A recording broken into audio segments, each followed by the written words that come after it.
in theory, in theory, the stream should be fine because the upload speed, that was pretty much the fucking problem with stream previously. And my router probably get disconnected and reset at some point because I know the internet went off for like a couple minutes the other day. I don't know. And now the upload speed is great. It was like 5 megabytes per second. Now I am, well, you can see down here, the stream is fine. Now hopefully it stays like that, because the the number one reason I don't stream is basically because of that, right? So just let me open it on my phone, make sure that this is good. Because the PTSD from the stream is just not working. So all you good. So just let me open it, make sure it stays. Yep, it's good. So I'm just gonna have it next to me. And yeah, so I don't know, for some reason that was happening. Now, mind you, I'm paying for a gigabyte internet, but that doesn't matter apparently because the upload speed it was crap. It was really crap. Now the voice might sound weird. It's summer. It's really hot. I got my AC on, and this is as best as noise canceling gets. I changed it to the Nvidia one, but the Nvidia one is not that good, which is crazy because it's like using AI and shit, and the one that comes with OBS is just better. It's as simple as that. Generally, I don't have the AC on, but then again, it's summer. In the winter, it was really easy, and it was still hot back then because I had the freaking heater all the way up. But now trust me, can do it. It's really fucking hot. So, what are we gonna do today? Honestly, I don't know. I'm just happy to be streaming to begin with. We might play Fallout. We might play whatever I have installed that I'm actually playing. We might even get into some Call of Duty. Maybe a little bit of ranked. Oh, I should not do that. But for now, so the way that I wanted to start it was, I wanted to start it just talking about games and shit. So that's what we're gonna be doing. Just let me send the link to someone.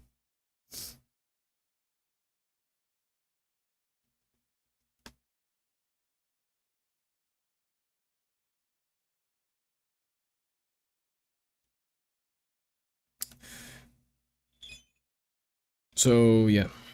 Anyways, I don't know what I was saying. So yeah, so the No E3, because that's what we call it now, No E3, happened. Maybe there's like one more conference. I'm pretty sure the PC gaming show happened yesterday right after. But as we all know, E3 is not a thing anymore. The closest thing we have to E3 is Game Awards. That is the closest thing we got. And you know, throughout June, usually around the time that E3 was a thing, there's no E3 anymore because of COVID. So we just gotta make do with what we have, which is like the Xbox showcase, you know, PlayStation State of Play that was in May, which wasn't that good. It was like an hour. It had like one game that was really fucking good. It was the fuck was it called? Astrobot. It looks phenomenal. It looks so good. It looks beautiful. But you know, it's not gonna be out for a while. Like the last quarter of this year. So it is what it is. And they really didn't show a lot. It was mostly I don't know. I remember watching it and feeling very disappointed with it. It was like an hour. There was a lot of talking in between. Not really a big fan of that. The Xbox showcase was really fucking good. I watched it yesterday live, and it was really good.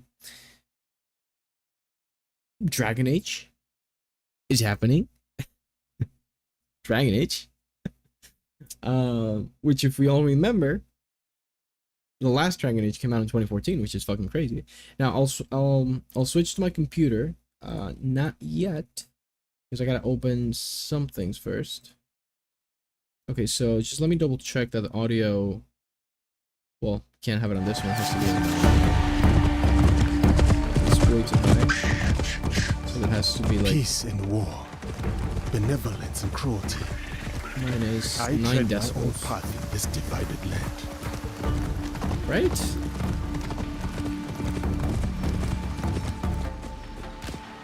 Wait, actually, yeah. I can control the volume from here so it's not too loud for me. At last. But I think that this may be a little too loud based on the graph that I'm looking at right here. So let me just put it at like -12. Is that too high? It shouldn't be that high because my, anyways, not the point. Are busy. I gotta open some stuff before I get to that. Right? So, just give me 1 second because we gotta go like one by one. So, let me just go on Instagram real quick because I know that Xbox posted it. It was like where is it? Hold on. Right now you guys can't see what I'm doing on the thing because obviously I don't want to go on Instagram. Yeah, there's no private information being shown, so we're good. All right, so let me just switch to this. There you go. I'm not sure if this is too small. I have to see. No, that's not too small. That's okay. Should be fine. I could make myself though a little bigger. Maybe that works. Not really sure. So and yeah. Hey, anyways, all this is good. The no drop frame so far. We're doing pretty good. Anyways, so this is what I wanted to show initially. This is what we saw yesterday. We saw Call of Duty Black Ops 6, which we're going to talk about later. We saw Indiana Jones and the Great Circle. We saw Gears of War 8A, which is it was my favorite announcement of the whole thing. We got a lot of games to talk about. Okay? So we're just gonna go. We're not gonna go in order. So, and obviously, like for example, I'm not really gonna talk about Eighth of Mythology because I don't really care about that sort of games. So we're just gonna we are just gonna talk about the ones that I care about because come on, what do you want me to say, right? How do I see the I don't see it. Oh, there it is. Okay. Which one should we start with? Which one should we start with? Call of Duty, Gears of War. Okay, you know what? We're gonna start with Gears of War. All right, because I have it right here. So this was the last announcement. I was watching it with a friend, and for some reason he was really anticipating a new Forza. Now, Forza Horizon came out in 2021. I would say November. Forza Horizon by release date.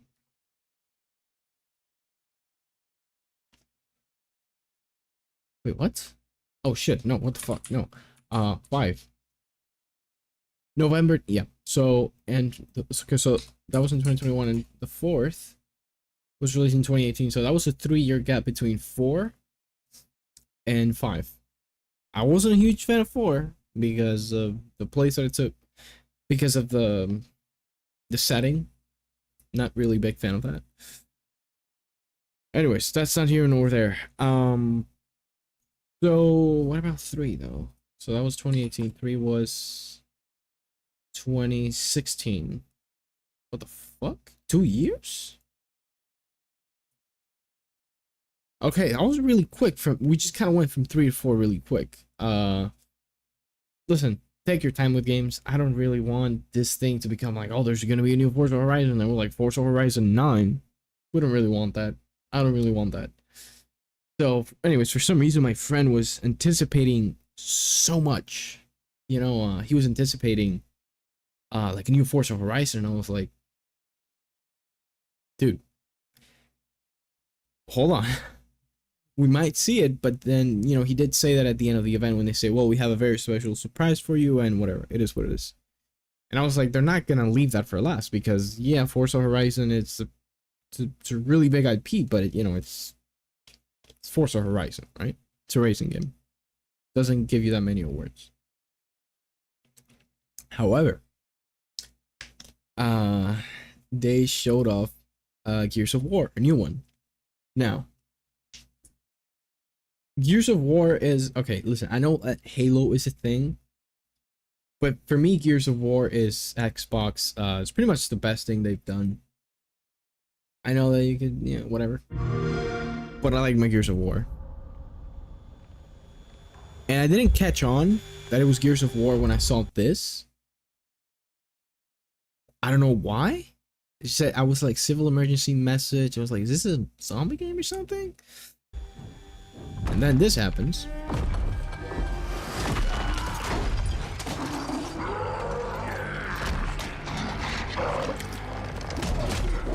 And I was nerding out because it's Gears of War. And we have like young Marcus Phoenix. So it's gonna be a prequel. And then I saw what is it? I think this is the first time we see his hair. You definitely don't see his hair in the first game. The second game, you don't. And the third, maybe on the third one. The fourth one, he's old as fuck. He's still kicking.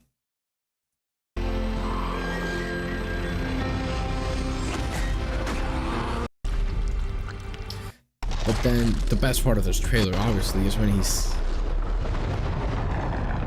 What is it, Mad World? That's the name of the song, right?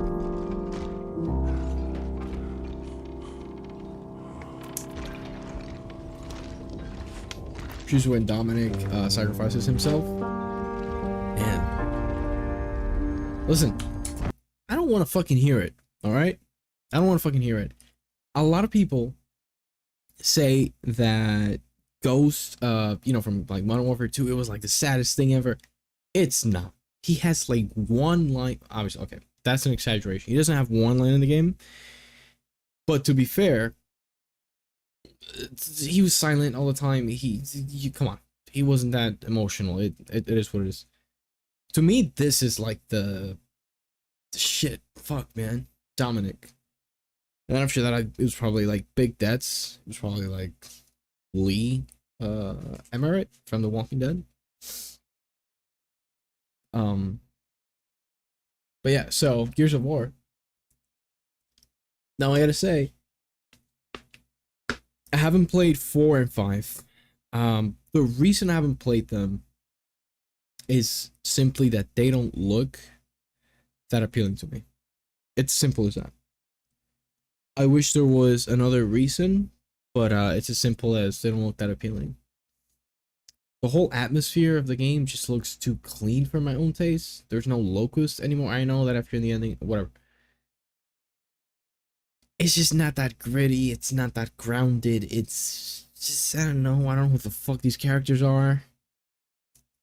Too clean. I don't know. And I don't judge those games because I haven't played them. So I will play them at some point. Pretty sure we could what's it called? Xenia emulator? I think that's the one for Xbox. I think it's Xenia. Xenia. Do they have Gears of War 4 and 5? Well, Gears 5 is actually not called Gears of War, it's just called Gears 5. So yeah, this one is here and this one is here. I don't know, he just looks too clean for my own taste. Like I'm looking at this.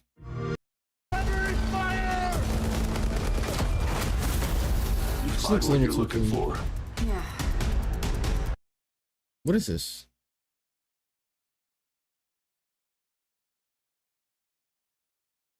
Context? Why am I seeing this dude and this dude? Is this supposed to be like a younger Marcus? Sorry, Marcus, because it does not look like Marcus. Looks like Marcus had a lot of burgers. Now we need to kill it.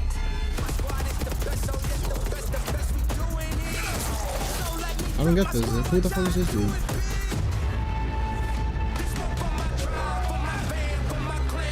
You know, it's I don't know. See, this just looks weird to me. It's everything's too fucking clean for my own taste.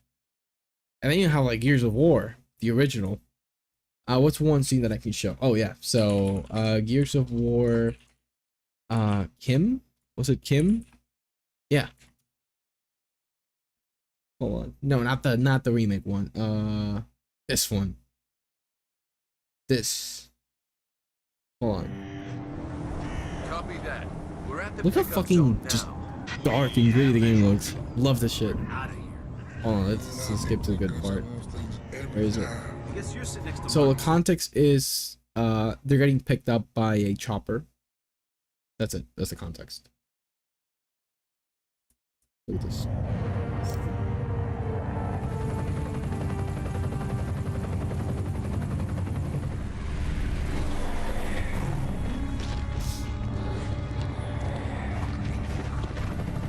Let me double check that the audio is good. Hold on.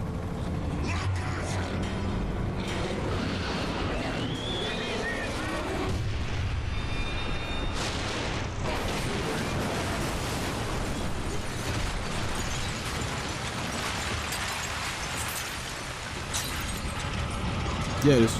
It is. It's leveled the way it should be. So you can actually hear me and this stuff going on in the back. Man, this was dope as fuck. I remember as a kid. You know, it was like what 2000. It was 2010. And I was in Cuba. I had no sense of what next gen was. For me, there was like the PS2, and far off there was another one, the PS3, right? But for me, it was such an alien. I've never really seen the graphics like that. But then I actually plug it into my TV, and it came with Gears of War, which I was fucking scared because I don't know if you remember in the first game, when you kick a door open in the prison, you have like cadavers, like with their guts out and shit. And I was like, what? I was 9. What do you want me to do, bro? But you know, like everything is like nitty and gritty, and it's grayish. With our progress. She was dope as fuck. Located in our spawn. Our strategy remains the same. Cut off the head of the snake, and the body dies. That was dope. And then you actually want to go after this guy, We will win this war. and you know, like eventually you get to him and shit. Oh, this is Ram, by the way. Lore-wise, he's not that like big of a. He's not like that big of a leader. He's just kind of like a soldier. He's just like a general or something. I think that's it. It's General Ram, because I'm pretty sure you can use it on sorry, that you can use him on multiplayer. But I'm not really sure. I never really played multiplayer. I know. So, but you know, and then I see like Gears of like Gears 5, and it doesn't have that distinctive look, you know. Let's see. Okay, that's a spoiler. Oh, there it is. This you can pretty much check this out. Look at this. Hold on. This is Gears 5. This is Gears 1. Right?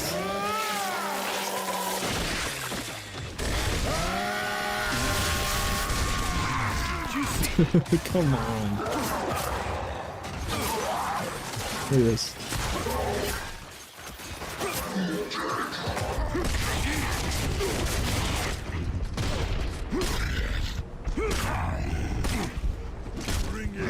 It had a certain weight to it.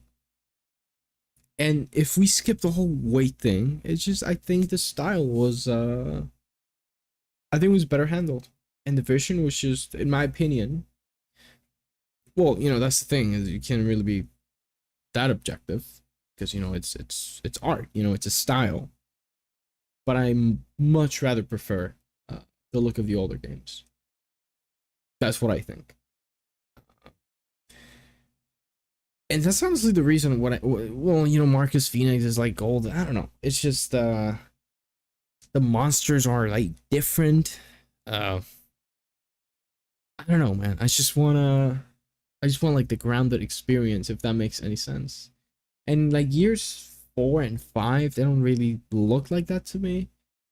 But you know what? I will be fair, and I will play those titles.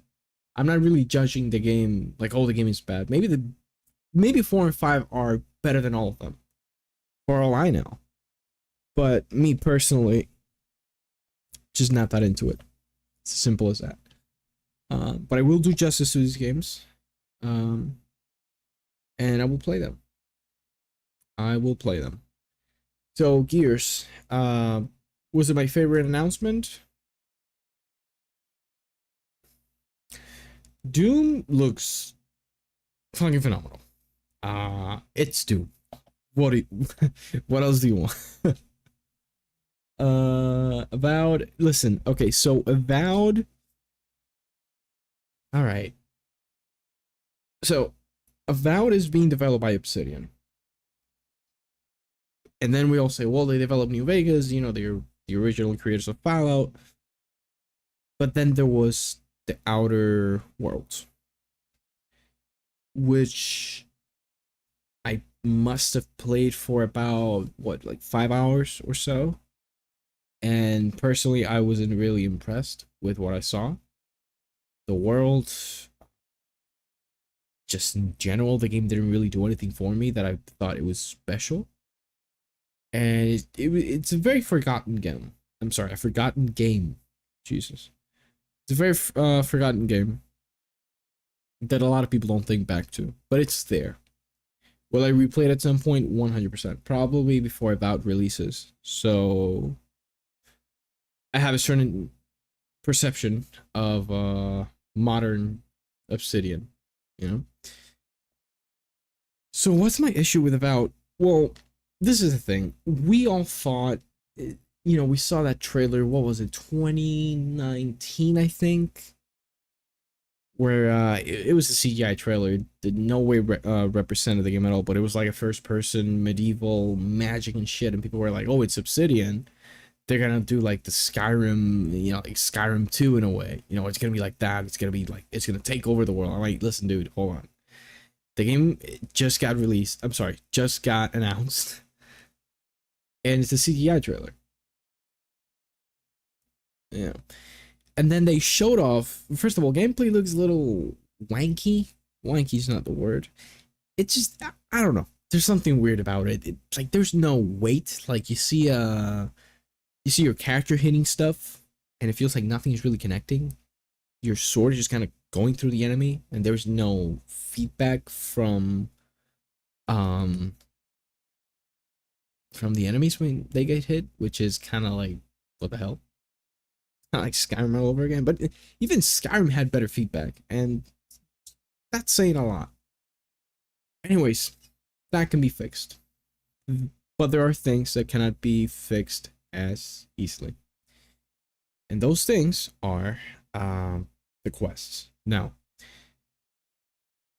they showed off this quest for Avowed, and it was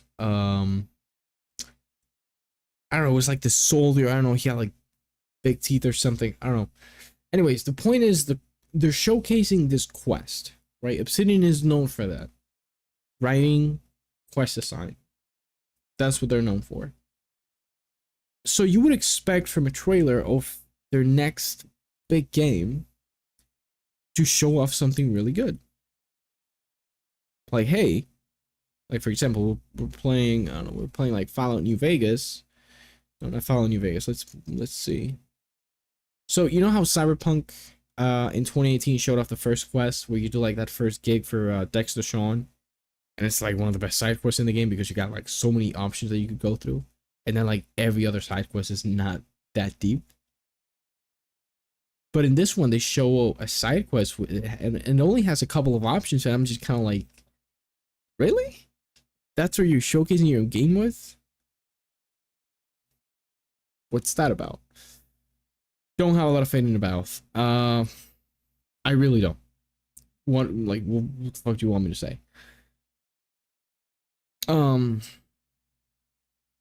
So yeah, I'm not really Anyways, so we got like a teaser for the first DLC for Diablo 4.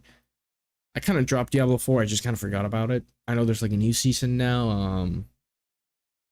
I haven't really checked out the community and how the game is being fixed. But I had some not conflicting thoughts. I just had some. There were some things that I did not like about Diablo 4 when I was playing. And listen, this might be something great for a player. For me, I don't really like it. I don't prefer it that way. It's so simple.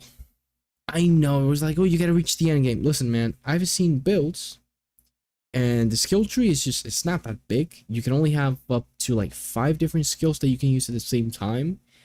And I know that kind of makes it so you, well, I can only use 5 skills. I gotta like work my way around these skills, right? But you don't have that many skills from your own skill tree to choose from. So if you're using 5 mainly, from like, for example, I was playing Necromancer and I was using Corpse Explosion, you can play with that. But then there's like another style, if you want to call it, like type of skills that you can use. Which are like Bone something. And you just kind of play with those because they kind of complement each other. So you're also limiting the player like that. Some people like it. I don't. Especially coming after PoE. And listen, in PoE you could have the amount of skills that you can have active. But you would still have the variety of all the skill gems. You still have it. You wouldn't be able to use all of it. Well, you can use all of it, but you know what I mean? You wouldn't be able to use like a lot of them. But still, I don't think it just wasn't, it was just too simple. And listen, maybe if this was the first like ARPG that I would have played, Diablo, and then I go into something like PoE, maybe I would be like, oh, this is too complex. But I'm just used to it. And like I said, I've heard some people say that they like it. Me personally, what do you want me to say? Not that big of a fan. And I didn't really see a lot of room for the game to offer me more options. Because I just kind of opened the skill tree. I'm like, okay, I reached the end. I'm not even halfway done, but I can see the end right there. With PoE, you open the skill tree, and you're like, okay. Well, first of all, you're scared, because it's a lot. But, you know, you can see a lot of different paths you can take. And for me, that shit, I'm like, okay, I want to do this. I want to do that. I want to do this. With Diablo 4, the way that I'm guessing, correct me if I'm wrong, I'm guessing it's just probably, you know, you make your, like, your basic build, and from there, everything is just kind of like gear-based. When in, like, PoE, for example, you know, the meta was pretty much like knowing how to synergize skill gems with others. Of course, gear is a very important thing. But, you know, there were skill gems. A lot of different combinations. And PoE 2 looks fucking insane, by the way. Which is one of my most anticipated games. PoE 2. So that's going to be fucking great. Also. Alright, moving on from Diablo. I'm not sure if the expansion is going to cost any money. I'm not really sure. I think that was a rumor that it was going to be costing money. And I'm like, the game is already $70. What the fuck is wrong with you? Anyways. So. I don't know. I'm probably going to wait like 2 more seasons of Diablo 4 to evolve into something else or something a little more different for me to like get into it. I just need more stuff in the game because as of now, what I have personally seen, I wasn't that impressed. Except the customization. The armors look fucking sick. That's great. I'm not a big fan of the whole battle pass. It's just in every fucking game for some reason. Because Fortnite started it. So, no. Talk about Diablo. Dragon Age. Let's keep Dragon Age for later. Assassin's Creed Shadows. The big one, well, actually, probably second big one because Black Ops 6, it's, you know, it's like big because it's Black Ops. But Assassin's Creed Shadows. So, for reference, this is the first Assassin's Creed that we have since the next gen came out, you know, the PS5 and Xbox One. Sorry, the Xbox One X. The Series X. That is going to be fully next gen. This game is not coming out for PS4 or Xbox One, which is great because it's been 4 years. We are halfway through the lifespan of this generation, and I haven't really seen a game that wows me except GTA 5. I'm sorry, GTA 6, which is not coming out until next year. So I'm very thankful that we're finally starting to see these games, and we're just like, you know what, just put it to rest, just develop for this console, that's it. Anyways, graphically, obviously it's gonna be the first thing you notice. Compression in this video is complete ass. Maybe there's a better. This is from Ubisoft. And cruelty. Yeah, compression is so fucking bad, even in 4K. Anyways, graphics look absolutely phenomenal. It's Ubisoft. Listen, Ubisoft might be might be guilty of a lot of different things. But their games looking bad is not really a thing. Let's recap. Oh shit, the downgrades. Still, I know the downgrades, you know, it's fucking insane, but the games look great. Far Cry 3 at the time, Far Cry 4 to this day still looks beautiful. Far Cry 5, Unity, Syndicate, Rogue looks like shit. What came after that? Origins, Odyssey, Valhalla, Far Cry 6. Their two biggest IPs look really good. It is what it is. The graphics are not everything, so we can still kind of like geek out a little. Let me read something. Give me 1 second.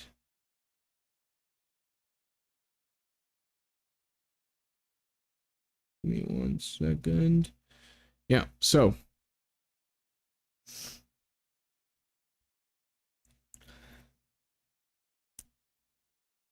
what was my train of thought? I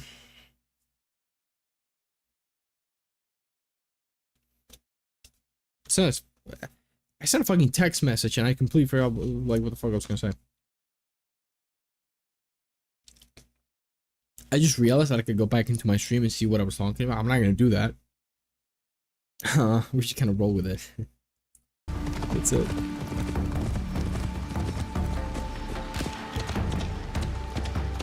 Fukujiyama. At last. Also, the game is in English. Oh yeah, so yeah, never mind. I kind of forgot again. I didn't forget again. I was gonna say something, but it was about the graphics, but I already finished that point before.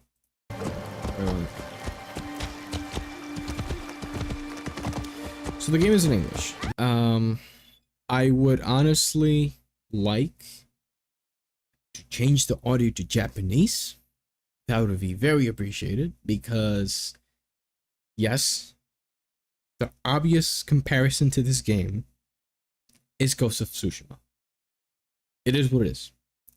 We can't have it any other way. It simply is what it is. That's it. And Ghost of Tsushima, if you're not aware, had you know, the original audio for the game was Japanese because it's a historical game. It's set in Japan. They're gonna talk Japanese. But then again, Ubisoft made a game set in France. And guess what their accents are for characters in the game? British. I'm not making this up. They have British voice actors in a historical game set in France. That's it. That's it. So, listen, man, it's fucking Ubisoft sometimes. I don't get it, but it is what it is. So I just hope jokes aside that there's an option for me to play this game in Japanese because I want to play it in Japanese. It's just simple as that. That's it. The Anyways. fields are busy. A big harvest requires many hands. You can really see that like this, there's no way that this would run on the PS4. You would have to sacrifice so much. Crowd density is really good. You can see some popping. Some draw distance here is like a little off. I know like one of these NPCs kind of, I think it's this dude right here. Yeah, he's kind of popping a little bit. Oh yeah, put it back in full screen. Sorry. So I kind of like how everybody just kind of goes to the side because of samurai. Now I'm no historian, but I think samurai were respected back in the day. Not really sure, but this is pretty cool. One issue that I noticed like right away, animations do not look that smooth in between each other. You'll see. You can kind of see it. It's like, for example, if you have a character like go against the wall, for example, and get off, since there are different animations, like the in-between is not that good. And I get that the game hasn't released yet, but we'll see. It is Ubisoft after all. It is what it is. Can't have it any other way, right?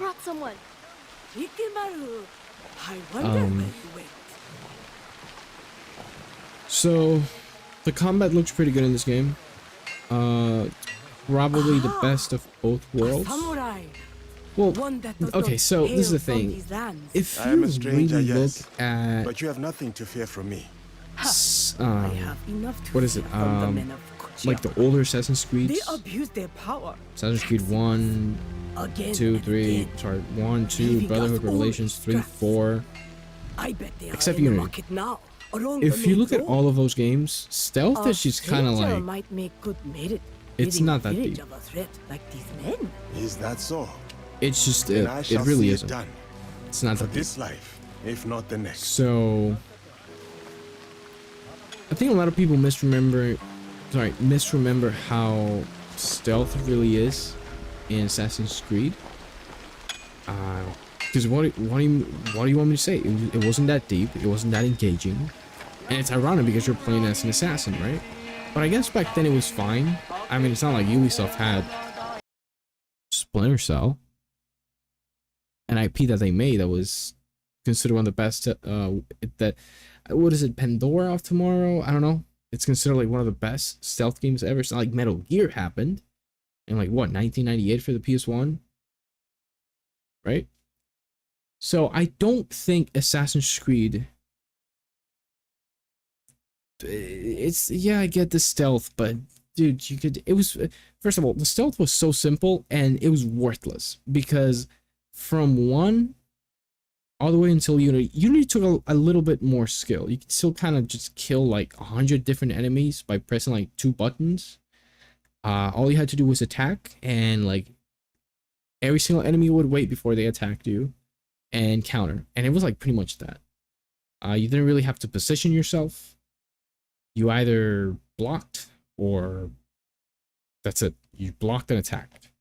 Kind of like a Batman Arkham thing, but Batman Arkham had a lot more things that you could play around with and a lot more of enemy variety. Older Assassin's Creed did not do that. Where the change happens is obviously Origins, where now you can lock into targets. You can move around. Positioning is important. You have to like dodge individual attacks and shit. You can't really just parry everything or fucking, you know. It's a very different thing, and I prefer it that way. I don't think the combat system from the OG games should still be a thing. I think it was a thing in Mirage. I didn't play Mirage. It was a DLC. Then they were like, let's just make it into a whole game and charge people $70 for it. I don't really care about Mirage. The number one reason I don't is because I played about 30 hours of Valhalla, and I know that the Zim character, he's not that interesting in that game for me to be like, oh, I wonder how his life story is. I really don't care just one way or another. Like, what do you want me to say? they introduce, it's like the first assassin you meet in as Eivor, and he's supposed to be like mysterious, and you're like, oh, you know, you're like kind of seeing the assassin from a different point of view, and you're like, who the fuck are these people? Why are they? What the fuck is that? And then he gives you like the hidden blade, and he's like, no, I like it here. This just looks weird. Basim is not that fucking interesting. As simple as that. Maybe he gets more interesting as the story progresses, but if you want to progress the story, you gotta, oh my god. That game is bloated to the top with content. And it's not even good content. There's only one mission, there's two missions that I remember that were actually good. One of them was, it wasn't even a mission, it was like a world event, because it's not like side quests, it's like world events. You don't really follow like do this, do that, do that. There was one girl who was crying. She's not crying, she's just like, she's in the middle of a field, and there's like a cherry blossom. It's not a cherry blossom, there's like a tree, and it has like one leaf that is about to fall off. And you can talk to her and you're like, what's up? And she says, oh, it's just my dad went to war, and he said that you know, he would be back before the all the leaves of the tree would fall off. So it's like one. It's like, oh, that's beautiful. But you can be an asshole and you can just shoot the you can shoot it down and then teach her a life lesson like your dad is not coming back, right? Which is fucking hilarious and sad at the same time. And there was another quest where it's based off Grendel. I'm sorry, Beowulf. It's based off Beowulf. You know, there's a monster in Beowulf. It's called Grendel.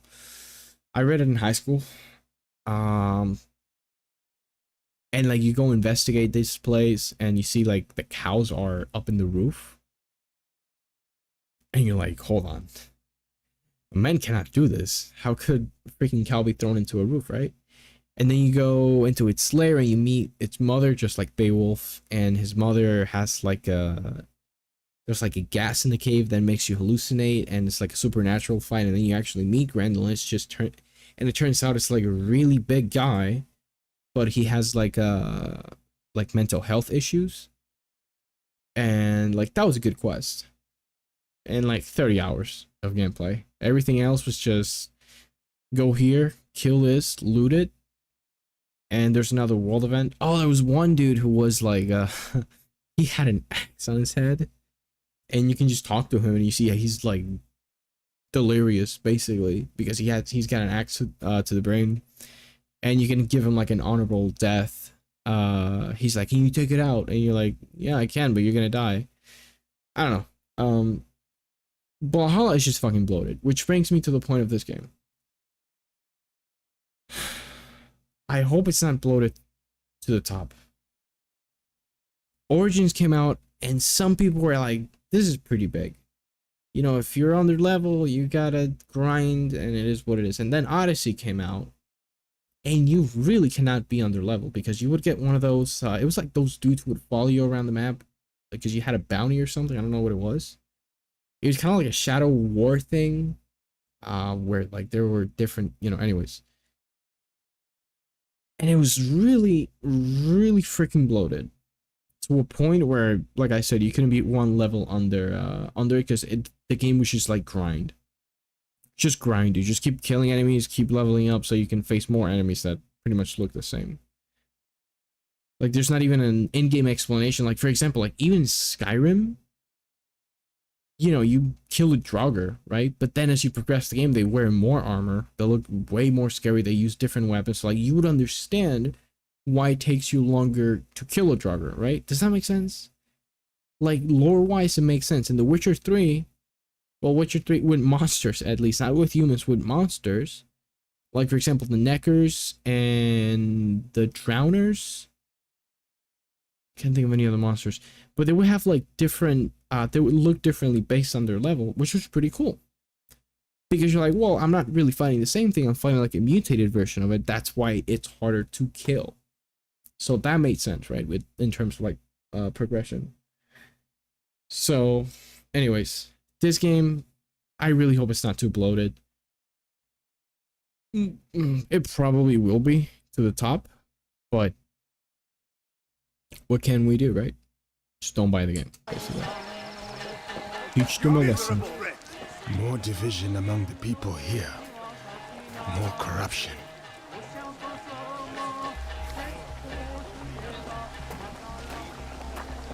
So, for the first time in Assassin's Creed, I think...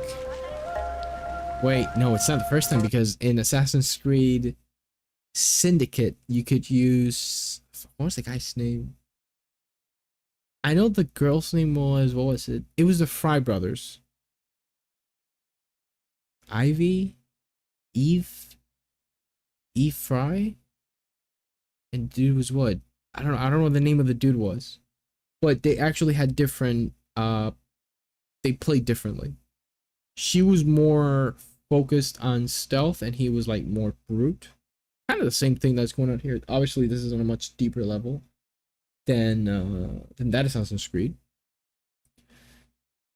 But you know, after that we had two games where you could pick a male or female, and it was Odyssey and Valhalla, but they played the exact same. Like, it didn't really matter in terms of gameplay, it just kind of matters in terms of story.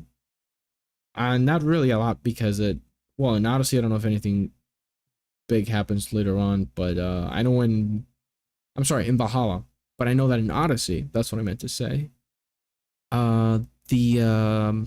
Your brother or sister, depending on who you pick, becomes like an evil emperor or some shit, looking for something, and then it's like that's like the person you're hunting for like the rest of the game.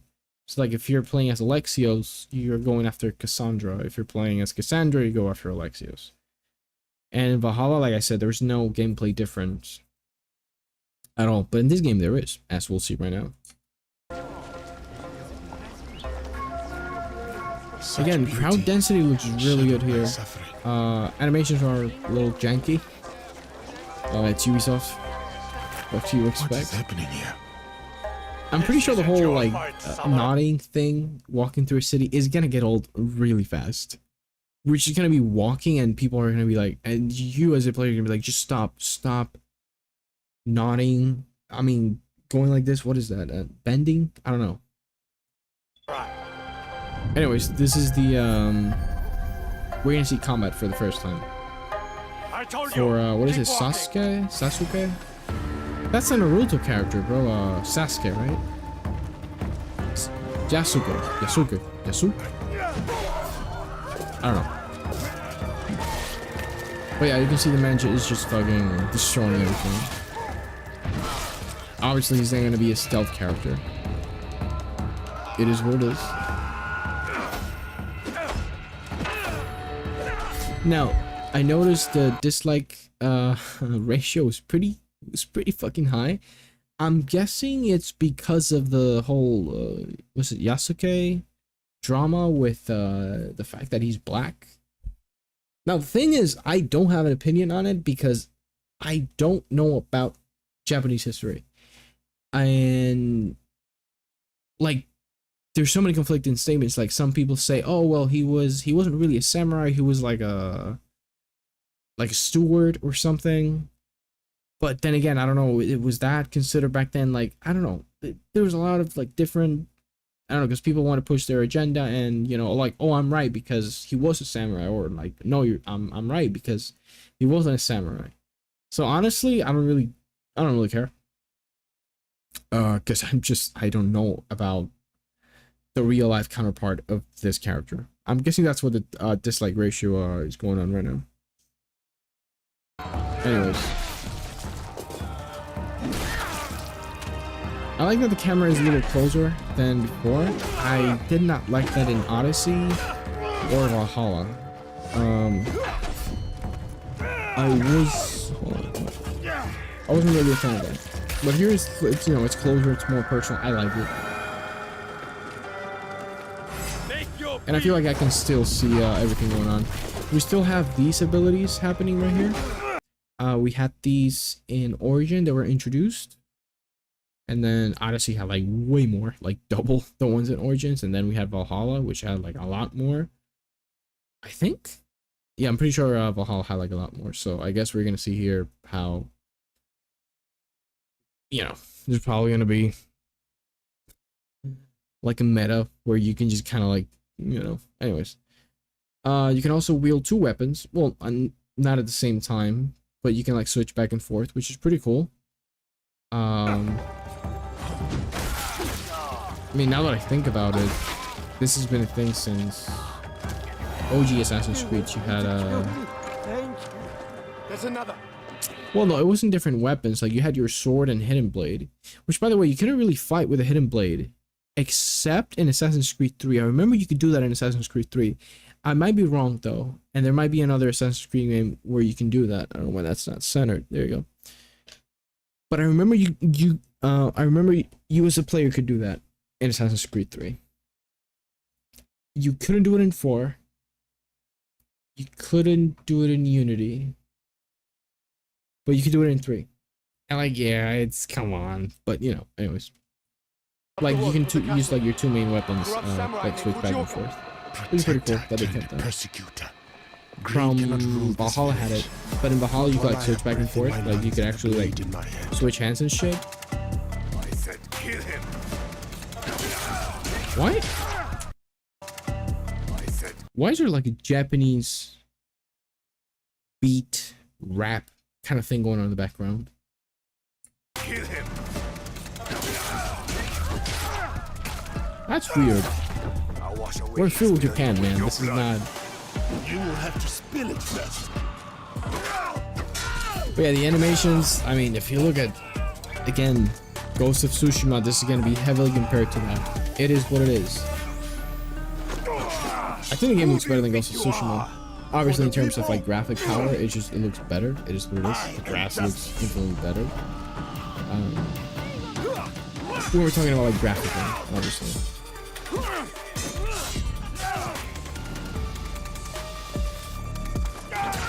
But yeah, I don't know what the hell is up with that music. If you sound weird, I don't know. It's just really weird.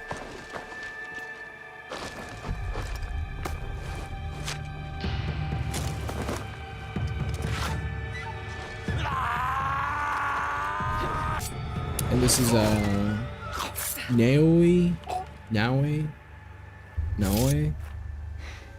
Probably Naoi, I right? was going to handle this. Too slow. What did you find? The samurai has been stealing from the Is that villagers. your name, bro? I He don't know has how been you say starving it. the people here for some time. So now we know who he worked for. A daimyo in Fukuyama Castle. We should go. Not before we send our allies to look for him. He'll be difficult to find. So, Fukuchiyama. Is that a real place? It is. So, okay, that's here.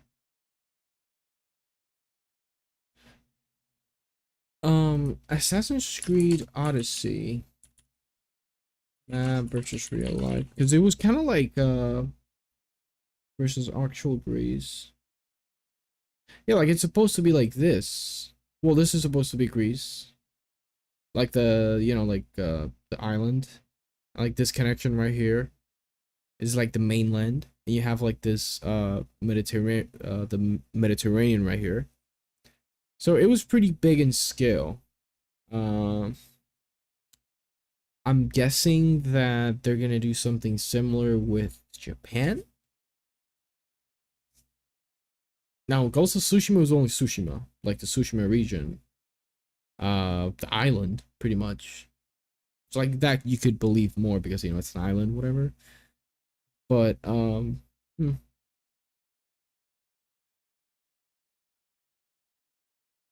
I wonder how they're gonna go with the map for Assassin's Creed. Okay, there's like a river here. Is that a thing in real life? Probably. I mean, I'm guessing. Where is it? Fukushima. Well, it has. Yeah. Where is it? Looks like a. Yeah. Well. You know. It's not that big though. I mean, hold on. Let me look at it like this to have better context. This is a pretty small city, honestly. Well, what is it? Kyoto. I know that's a region. I don't know how it is in Japan, if it's like by states or something, but I'm pretty sure it's by regions. Because in Death Note, L goes like, I showed it on the Oda something, Kyoto region or something. But like the actual city itself is pretty small. Anyways, it's not the point. Point is, I wonder how close it's gonna be to real life Japan, or if it's gonna take place in like one area, or is it gonna be like Japan, obviously, like, you know, like condensed, basically, kind of like Greece in Odyssey. I guess we'll see. Where is the, here it is. But we don't really see a lot of the map. This is pretty much all we see. So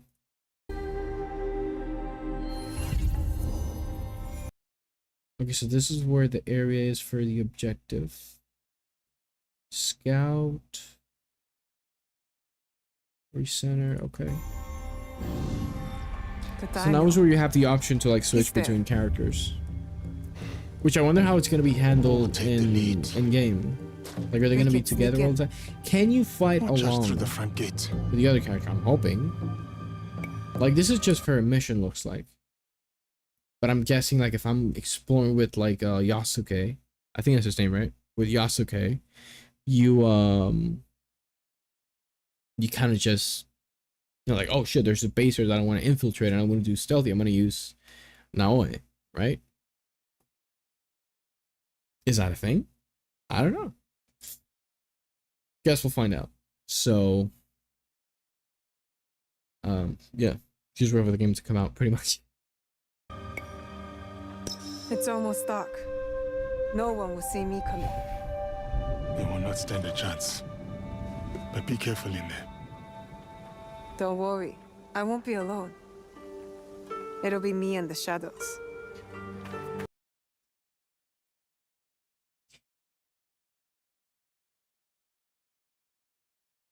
What? That's so stupid. I won't be I alone. won't be alone. It'll be me and the shadows. It will be me in the shadows. What? Who the fuck wrote that? Like a 14-year-old and said it, and he was like, this is so deep, I'm gonna cry. That's so stupid. I can't. In the shadows. To serve the light. What's this, Kingdom Hearts? I'll go straight for the daimyo.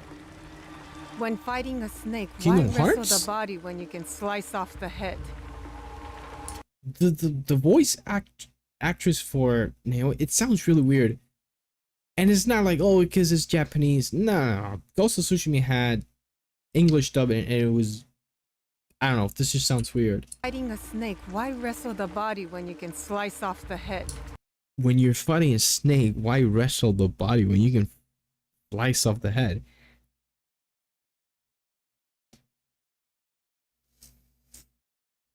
What? What?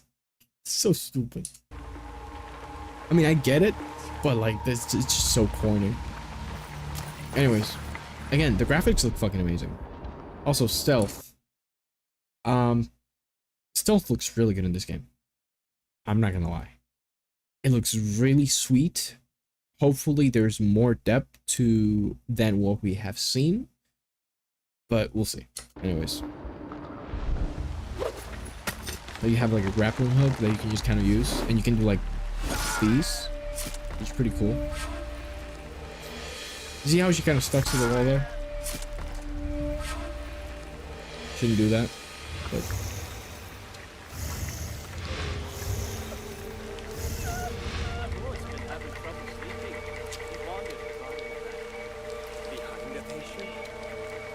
also, we have like a little thing down here. I'm guessing that's for like ability, so you don't just spam the shit out of everything. So wait, she had 3 when she started. No, she had 0. Okay, so this got her this, and I'm guessing this is for the ones that are right here that we haven't seen yet. Well, for her at least.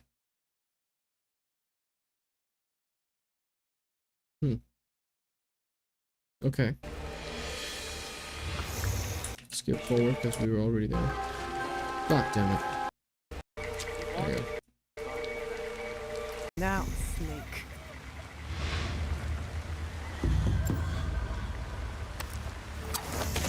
We have a shuriken.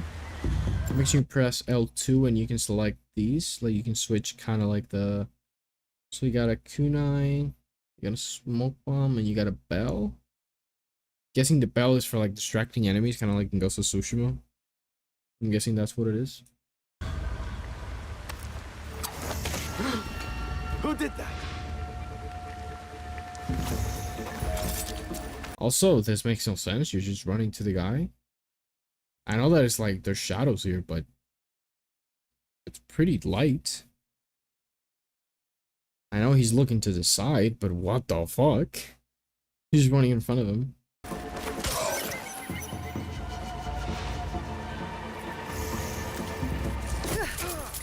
This is gonna be OP. Now, is this okay? So she has 1.5, and then she's using none of these, right? Because this is like a kick. This is a slashed looking thing. This might be it. I don't think so. I don't know what she's using when she does this. And it's not wasting any of these. So it cannot be any of these, right? I think. This looks too OP though. However, when she goes up here, you'll see. The same option doesn't show up when she aims at this guy. So I don't know what that's about. Maybe you gotta press something before? Not really sure. Now, this is pretty cool. You just kind of like start climbing and then you use the grappling hook. Which is really interesting because maybe it's something kind of like Batman Arkham where you can just pretty much do that on any surface. Which is pretty cool. Obviously, you know, it's Assassin's Creed. There's got to be like climbing and everything. I hope it just doesn't kill it. Well, I mean, we have like Sasuke. So, you know, maybe for like her, it's fine. It's kind of like a situation with the wingsuit in Spider-Man 2, where it was kind of like in Spider-Man. I know that he has a wingsuit, but it's just, I like the swinging and shit. I'm not a wingsuit dude. So like, it would have been nice if Miles had it, but not Peter. So obviously this is something that only she's gonna have, I'm guessing. But it looks pretty cool nonetheless. As long as it makes stealth better, obviously, like we see here. It's a faster way of getting up to whatever you want.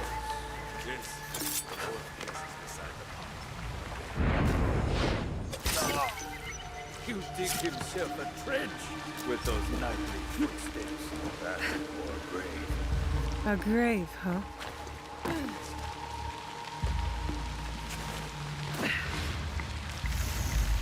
Unity in 2014 had better animations though. I don't like the outline. I know that's been a thing. Well, not the outline per se, but it's a thing when you were like going to crowds and shit. I don't know. I don't like it. Just let me deactivate it. Looks like shit. Also, we have 2 buttons. We have assassinate and we can carry them if we want them to be somewhere else, which is pretty cool for stealth. That's good. That's really good.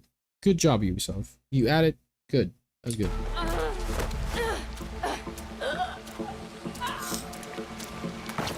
Again, Metal Gear Solid 3 had it. 2 had it. 1, I'm not too sure.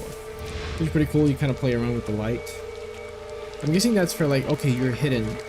Oh, I get it.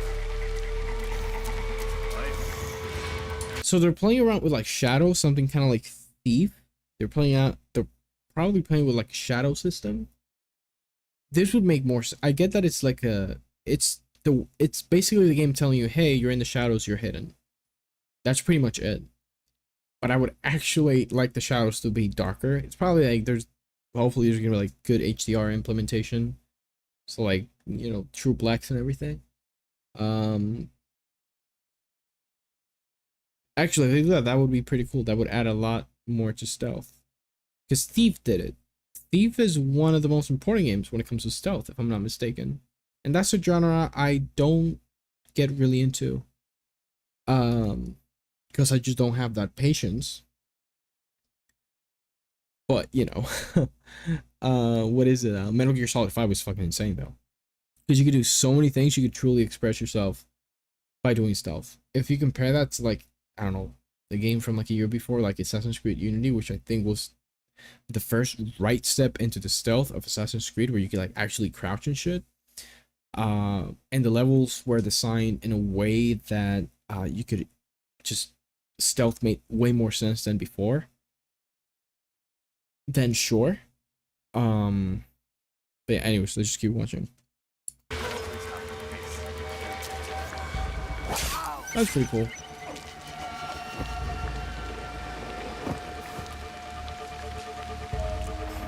Also, yeah, so we have seen so far like 3 sources of lighting that we can just kind of get rid of, which is pretty cool. I'm just hoping that obviously like, oh, I'm in the shadows, like nobody's gonna see me when you're like standing, because that's fucking ridiculous. Like that guy that when she was, after she goes behind the wall or the crater or whatever, and like she kills the lamp for the guy, and like the guy can't see her because it's dark, and I'm like, it's not really that dark, like you're lying, stop lying. Yeah, come on. I like it. He's coming. I need like to it. hide. And I really do like the fact that both characters, that the 2 characters are so different with the way they play. If you can stealth with Sasuke, that kind of defeats the whole purpose.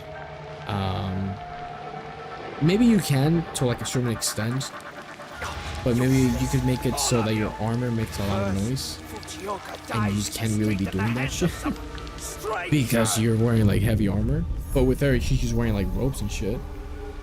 But then again, you could get hit, like if you get hit like twice, you're dead. That would be pretty cool. Also, I'm not seeing any, oh wait, yeah, here it is. That's the health regeneration thing. What was that game that was fucking, I think it was Valhalla? You could just carry a bunch of berries and shit and like heal. Or maybe there was a limit. Obviously there was a limit. But I don't know, I just hope that, you know, because, okay, so listen, if you want to play a game and you come across like a couple of enemies on the road and you just want to use like Sasuke, right? That's it. You know what he's made for, and like that's it. But I think that using her or like killing like 10 enemies in one place, just fucking obliterating them, she should be really weak in comparison, and you should be rewarded for using her, but there should be like a high risk high reward type of thing going on. Are they gonna do this? We'll find out when the game actually comes out. I nearly lose my tongue for business. I nearly lose my tongue for Fujioka must business. have been What the fuck is samurai that? Yasuke took out. Good riddance. What'd she say? Must have been the samurai Yasuke took. Fujioka must have been the samurai Yasuke took out. Good riddance. I didn't understand half the things she said. I only heard Samurai Yasuke. Good A riddance. daimyo like that deserves a slower death than the one I'm about to give him. What? You're so corny. Okay, this is like besting the trailer. You're like, okay, but then you use like a straw. That's pretty cool. Come on.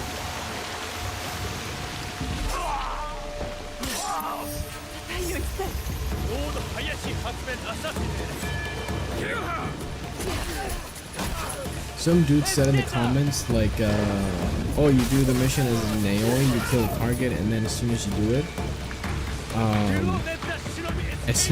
you gotta reset, and you can just use like Sasuke and like fuck it,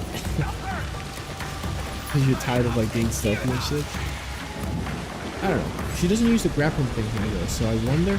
You know what would be interesting if you could only use it if you're not detected. So it's easier, so it's harder to run away from enemies.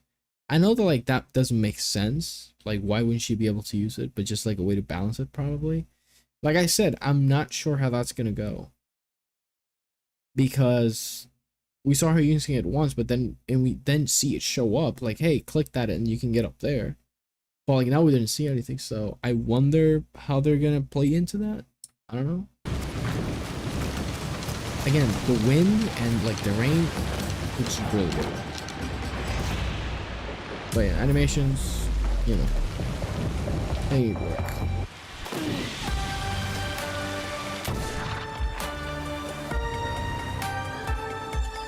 And we gotta talk about this. There's gonna be seasons in the game, which is a first, and I am very down for it. Fall, I think, winter, spring, I guess, or maybe it was, I don't know. But I feel like that's really cool. Also, it would be even cooler, like if we have like a big map of Japan for different regions to have the seasons differently, right? Like for example, in a region in winter, like it might snow a lot, but for example, in like a different region who's closer to the equator, that might not be the case. Some shit like that. Maybe that's not how Japan works in real life, but I'm just saying it'd be pretty cool if you're already adding seasons. Just make them coherent at least. Anyways, the forests and like the nature looks really good in this game. I do have to say that it looks really good in this game.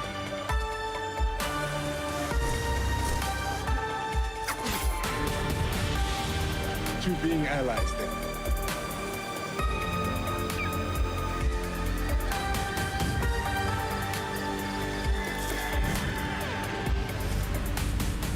November 15.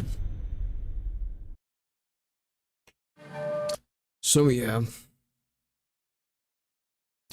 Naoi, I am the shadow, I am the night, I am the whisper in the grass. Yes, okay. Club go bunk.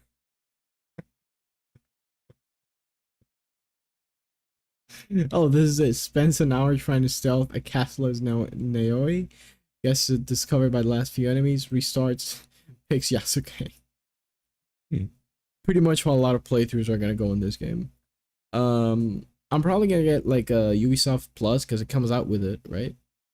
Yeah, like you can see it at the end. Play first. Yeah, play 3 days early with Ubisoft Plus. I'm not gonna pay full price. I gotta test this thing out. See how it runs. I'm hoping that by then the 5,000 GPUs come out. So, because I'm gonna start saving for like a whole new computer with like the 5,000 series.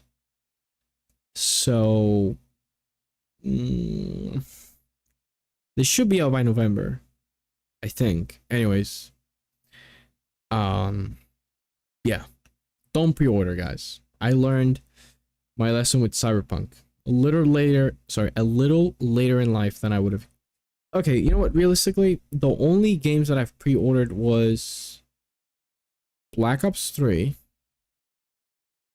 and Black Ops 3, Kingdom Hearts. Fuck, what was the other one? Oh, and Cyberpunk. Yeah. So I learned my lesson with Cyberpunk. The game wouldn't run on my computer. I had a 1080, which was back in 2020. So like it was still good. It's still good. Obviously you're not gonna be fucking playing at like 4K 60, but it was really good and it was a very solid GPU, right? But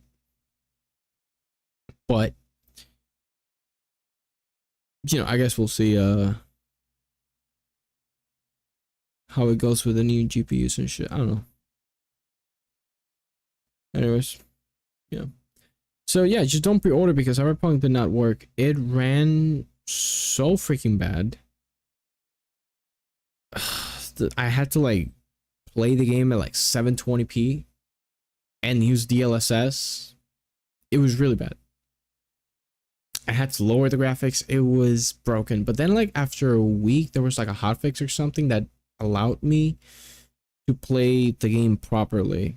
I mean, it wasn't like really good in terms of the performance, but you know, like I could actually play it without having to throw up every 5 seconds after looking at the game. So never pre-order.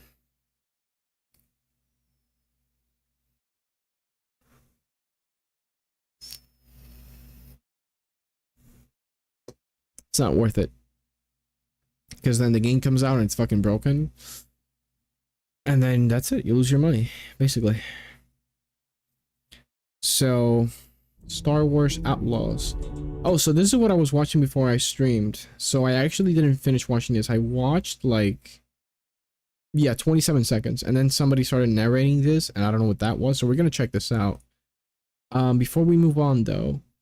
So, Black Ops 6. We're going to talk really quick about Black Ops 6. Well, the good news is coming out on Game Pass, so you don't have to spend $70 in the game, on the game. Which is really good, because I'm not looking forward to spending that money for another Call of Duty game.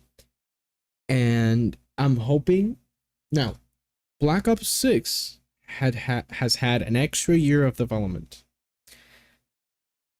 I'm expecting the game to not be broken at launch. We're gonna have a beta in, what is it, August, I think? Maybe September, I don't know. The game comes out in October. So, if the beta is broken, it's pretty safe to admit that the game's probably gonna be just fucking broken, because it's only like 2 months away. So, we'll see how the beta goes. We'll see how the beta goes. Gunplay looks phenomenal. It's Call of Duty. I mean, there was Cold War. I did not like the gunplay in that game.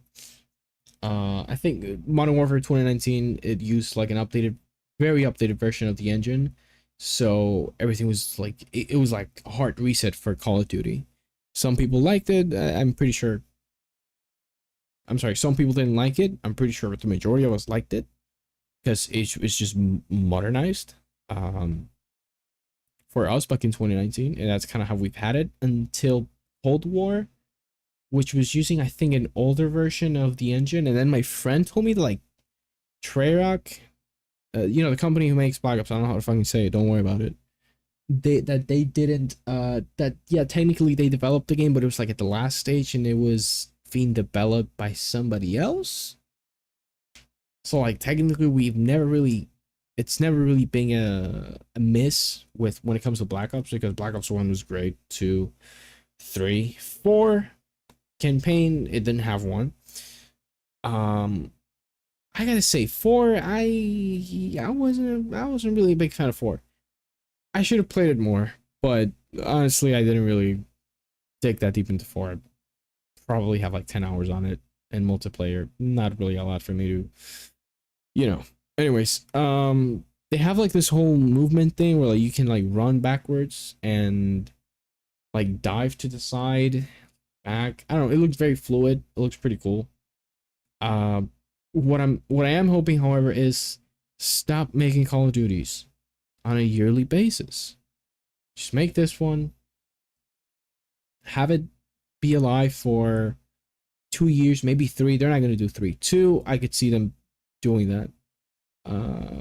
My friend was like, well, GTA 6 is coming out next year, so are they really going to release a game around the time that GTA 6 releases? That is the biggest launch in video game history, and audience numbers are limited. It's not an infinite amount of people that you can just kind of throw content at them and they're all going to play, you know? So I don't know, hopefully they wise up and they say, okay, now with the whole purchase of Microsoft, hopefully the leadership is different and they just kind of go like, you know what, we're going to stop making yearly CODs. We're just going to make one every 2 years or 3 years and support the game for that long and then just move into the next one. Because the way it is now, if you want to play COD, well, should I buy Modern Warfare 3? You know, a lot of people are far ahead in the game. You might feel like, you know, I don't know. It's just like, why bother if a new one is coming out in like July, August, September, in 4 months? Why bother, right? So they kind of play the whole fear of missing out thing with this whole yearly releases. It's kind of like, oh, I gotta buy the new one because that's where the people are playing. That's where there's no hackers, which by the way there are, because I've been playing ranked with my friend and like I have seen probably like 10 hackers by now. It's crazy. So you know, I think it looked great. I'm looking forward very much to the campaign. I'm gonna play the campaign for Cold War. I started it like a couple of days back. I've been having a lot of fun with it. It's Black Ops, you know. Well, except Black Ops 3. Black Ops 3 didn't really have that whole like espionage fucking man. Yeah, anyways. So yeah, I don't know. I'm looking forward to it. Indiana Jones, I'm not really sure what the game is. It's like first person, there's like what do you do? It's I don't know. I don't have a lot of faith in it. If it's good, then it's good. But I guess we'll see. It's kind of like the we're kind of going back now to what there's a movie, now there's a game about it. Back in like the early 2000s where you know, like there would be movies and they were like, yeah, now there's a Scarface game. There's a Godfather game. And it's like, why? I mean, I get it, like back then it was like, oh well, the movie did really well and you know, it saw a lot of tickets, so we're gonna make a game and capitalize on it. And then it's like a shitty game that is just shit. Like, oh, we made the Punisher, now there's gonna be a Punisher game, and it's like, what? Stop. Anyways. Doom looks fucking incredible. It's Doom. Avowed, we already spoke about Diablo. Microsoft Flight Simulator 2024. This is the one that I'm not sure what it is, because it's kind of like is it new? Is it like, I mean, it's using the same, because it looks like way better than 2020, right? So is it like an update or is it like a whole new game? Because I don't remember this is a new game, right? Because the game originally from 2020 looks incredible as is, but like this just looks better. Or am I tripping? Yeah, Microsoft Flight Simulator 2024. The next generation of Microsoft Flight Simulator. Okay, so I blinked during the trailer. I'm sorry. I must have not been paying attention when they the next generation. Yeah, so it's gonna be like now it's kind of like for next gen. It's just gonna look better. My dad is gonna have a field day with this when I tell him, yo, Microsoft Flight Simulator 2024. It's gonna look fucking insane. Except the human models, but it's a flight simulator. What the fuck do you want? This is Newark? Is this Newark? That's the... Yeah, that's the World Trade Center. Well, the new one. This is Newark, right? Is this Newark? I think it might be Newark.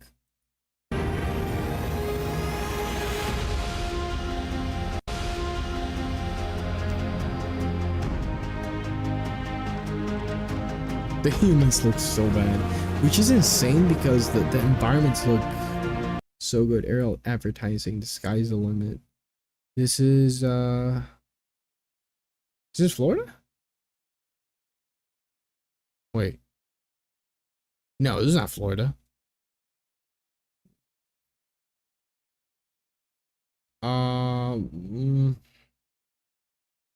No, this might be Florida.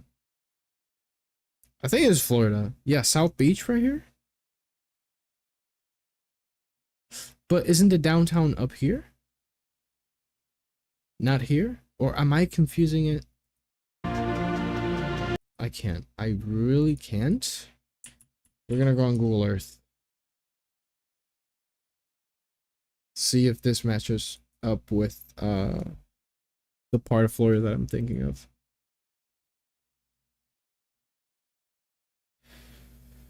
Yeah. So this is the downtown. Yeah, this is South Beach. Yeah. Okay, so it is Florida. This is Florida.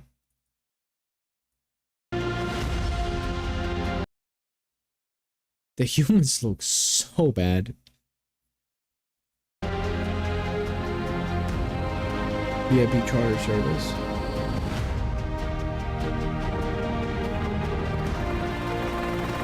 agricultural aviation. Yeah, the water looks much better than the 2020, right? You know one thing that game missed? The waves. Like, it had a lot of different weather combinations, like real life. But the waves, like, you would go into the sea at night and, like, or like a day during a thunderstorm or like a hurricane, and the waves were, like, all messed up. As they should be in real life. They're probably not gonna be, that's probably a lot of power to, like, bring that into, you know. I like the foam, though. It looks pretty good. Search and rescue. This looks dope. This is something I would definitely play. Helicopter. Cargo transport. Aerial firefighter. Man, my dad, this is all he plays. I come home, he's playing Microsoft Flight Simulator. Is this the captain, El Capitan? Alex Honnold, the one that Alex Honnold claimed? Is this it? I'm not really sure. That's pretty cool. Damn, the lighting looks so fucking good.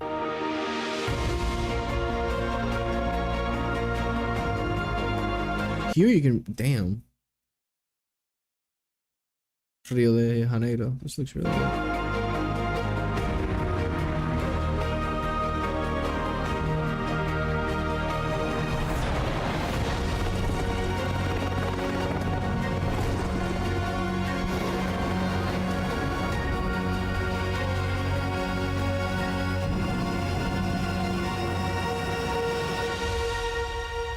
Damn.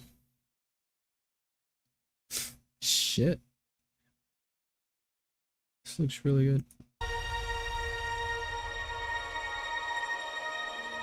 I gotta show this to my dad tomorrow. I'm gonna leave it open in my computer so when I wake up, it's like, I'm sorry, CPU. Oh man. But the new engine, so it's gonna be a new engine?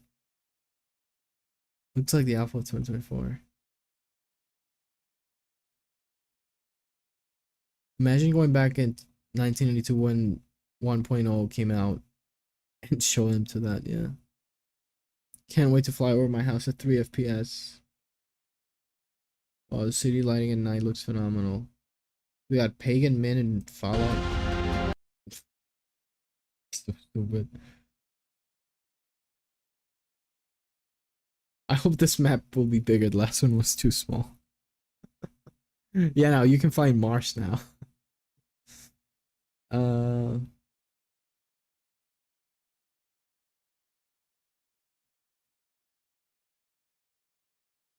So I thought it was like an update,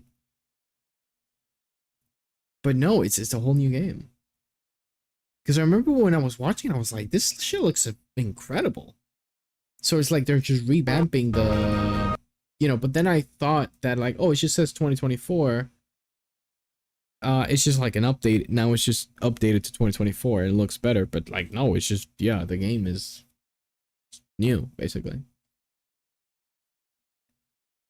Damn. Anyways, well, Warcraft, I don't care. Don't care.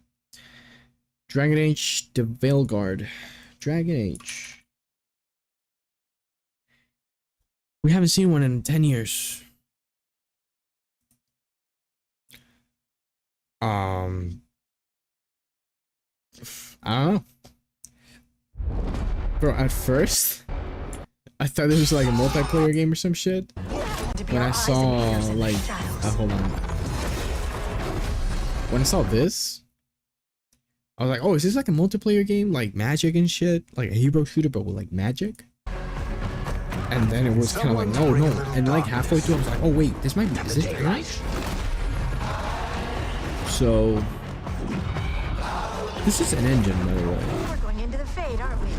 Like I said, what I said back then, like an hour ago, 2 hours ago when I started streaming, it kind of seemed more truly next-gen titles. What about Like, you'd look at this and you would be like, yeah, this is not running on the PS4. This cannot run on the PS4. And when you say things like that, you know, that's when next-gen happens. dragons?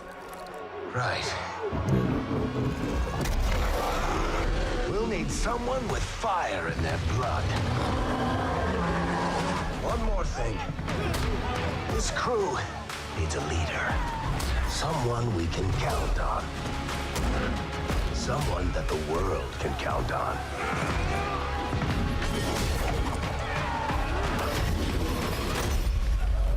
But where are we gonna find her?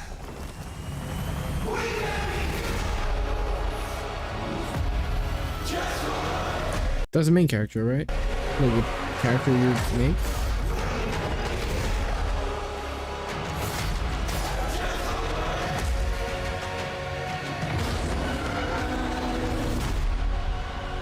Veilguard, coming fall 2024.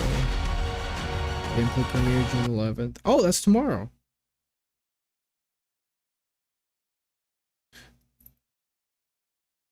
Is this what Duncan died for? Or are we some kind of Dragon Suicide Squad? Oh my god, they turned Dark Series Fantasy into Overwatch. So I'm not fucking crazy.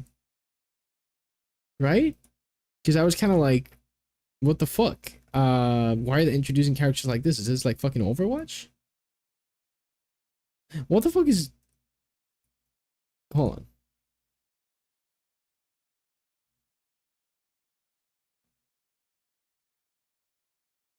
Yeah, anyways. Tomorrow we're gonna see a gameplay. The reception looks really bad.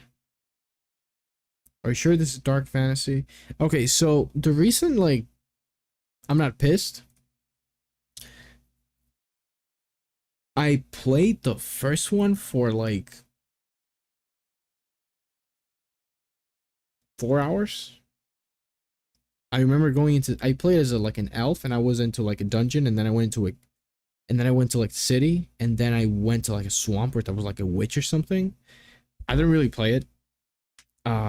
Dangerous Dragon, and I played Inquisition for not a lot of time. So I'm not really a Dragon Age guy, but it looks like the community is really fucking pissed. Anyways, I guess we're gonna see gameplay tomorrow. But I gotta get into Dragon Age to like understand why people are so pissed. Dragon Age Squad killed the franchise. The most shocking thing about the trailer is that BioWare left the comments open. So where's the real trailer? This is what happens when you're afraid to tell the director their ideas suck. King engine footage. Not all images appear in the game. I know this ain't bought BioWare. Yeah, the tone is certainly a little weird, I guess. But like I said, I gotta check out the gameplay and see how the game actually plays out and everything. But man, it's been 10 years. It's been 10 years without Dragon Age. This is really interesting because like me as someone who's like not into Dragon Age, I'm just aware of its existence, but have never pretty much played a game except for like only a couple of hours. For me, I watch this, I'm like, oh, okay, this is kind of cool. It's Dragon Age, it's back, right? And it looks like next gen and shit. But then, you know, you look at the community and they're like, what the fuck? So now I'm kind of like on the outside. It's like, for example, they release something like in a community that I'm into, and I'm like, shit, like that's kind of shit for what this is supposed to be. But then other people who play it are like, oh, I think this is fine. So now I'm on the other end. I gotta play like Dragon Age to see what the fuck is wrong with this. I get it. It looks very like hero shooter. It has to like Overwatch. I get it. But still, Dragon Age Inquisition was kind of like it was saturated, right? It was kind of like that. I think when people think about Dragon Age, they're thinking back to Origins and 2. Not Inquisition specifically. I think. Not really sure. Anyways, this is the one that we gotta watch. Let's see what else we have to cover. We have to cover Shadow, Stalker. I gotta play the rest of the Stalker games. I was playing Shadow of Chernobyl. Never finished that. I probably started like twice. I couldn't really get into it. But I could get into Metro. So there's that. I'm not even gonna talk Fable. I gotta play Fables. I tried to play Fable 1. I have it on Steam. Anniversary edition, I think it is. but the UI, the scale is like so fucking weird. Like everything is super small. I can barely see anything, and it ran really bad. And I was just kind of like, you know what, it's fine. I'll play it later. Mixtape looks very dope. Perfect Dark. I don't remember what that was, but there was another game. There's a game that's missing here. It's this game where like you're with the fish and shit, and it's like stop motion kind of. It looks so fucking cool. It's not here though. I guess these are like the biggest games. Still, I would take this one out and put that one instead. Anyways, let's check this out because I actually haven't seen this. So yeah, just skip through this because I actually saw it. It's like a mini game within the game, which is pretty cool. Where it should be. Let's go, Nix. Hello everyone, I'm Matthias Karlsson, Game Director at Massive Entertainment. Today, we'll show you a different type of adventure. Yeah, what have they made?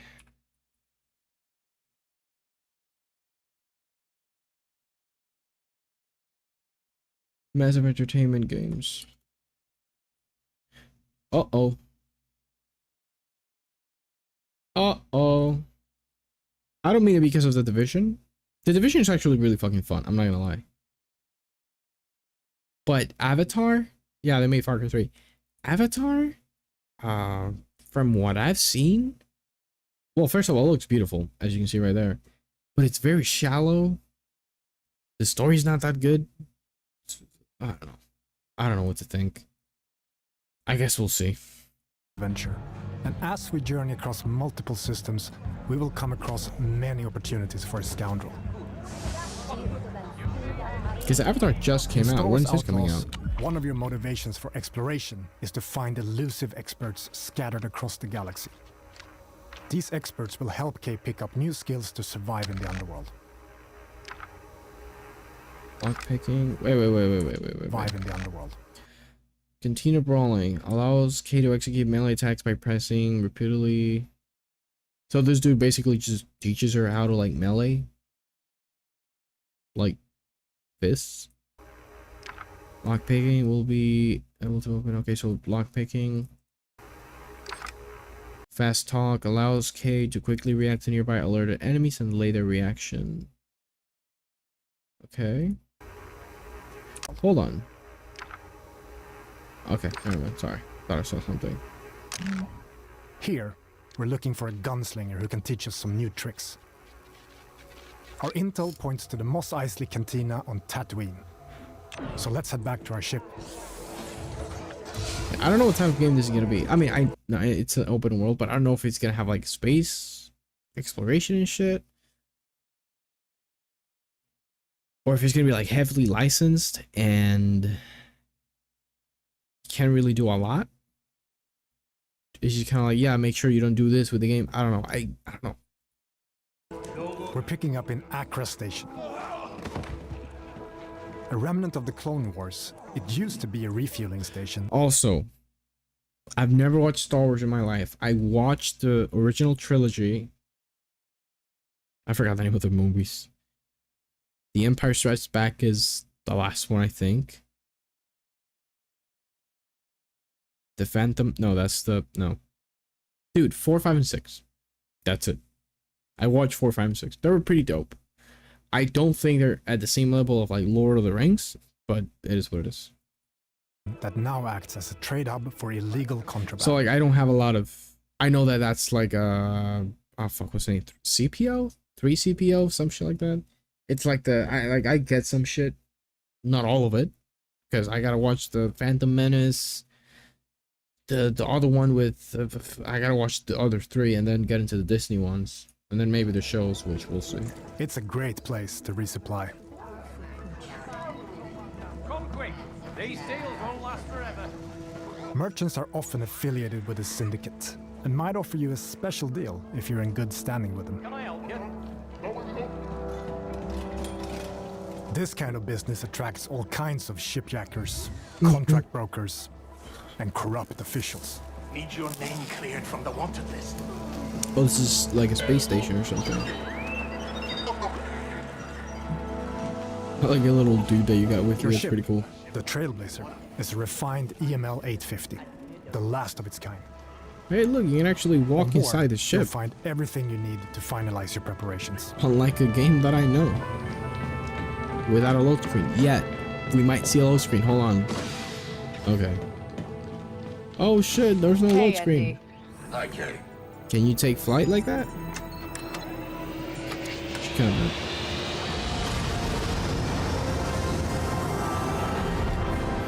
Akiva space.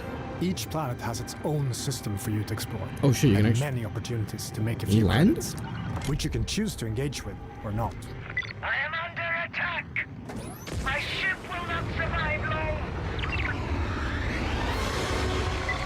This is Kay Vess on board the Trailblazer. I'm coming to help.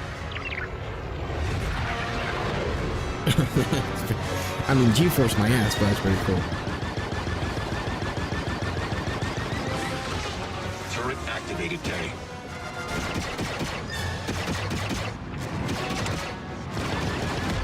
One down.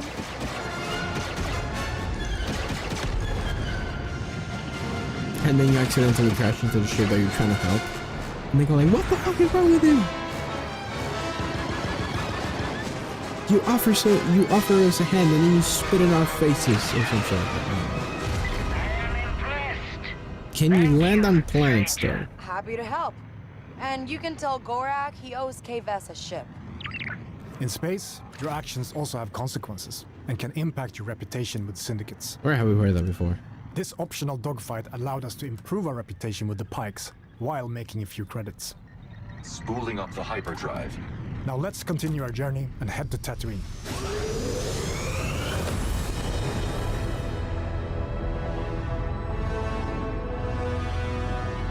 I know that this is technically a load screen. Obviously, you know, you're not gonna travel from one galaxy to the next.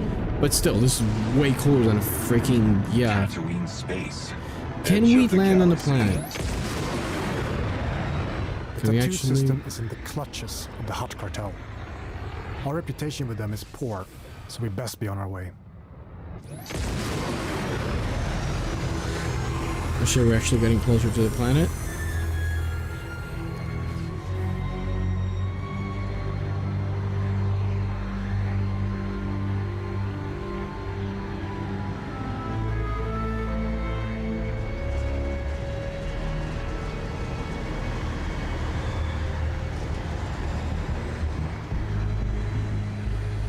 Welcome to legendary Mos Eisley.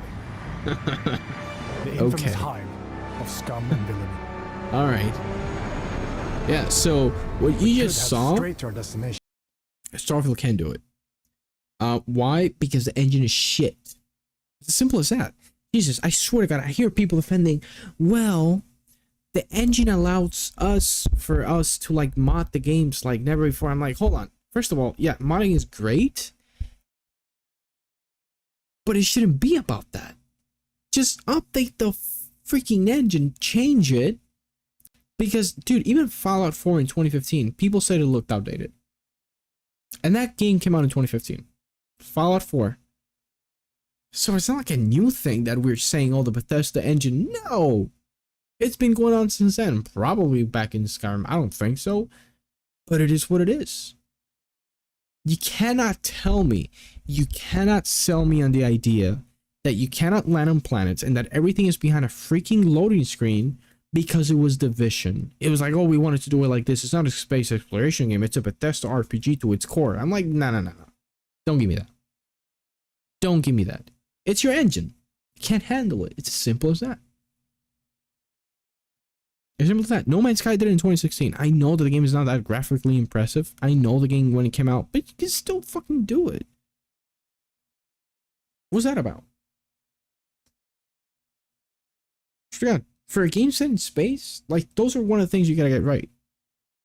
Because like, oh yeah, I'm loading into the planet, but it's like a chunk of the planet, but I'm not really there. So that means if I load in the chunk next to it and I look at the other chunk, it's not gonna be the same. It's not a real planet, you know?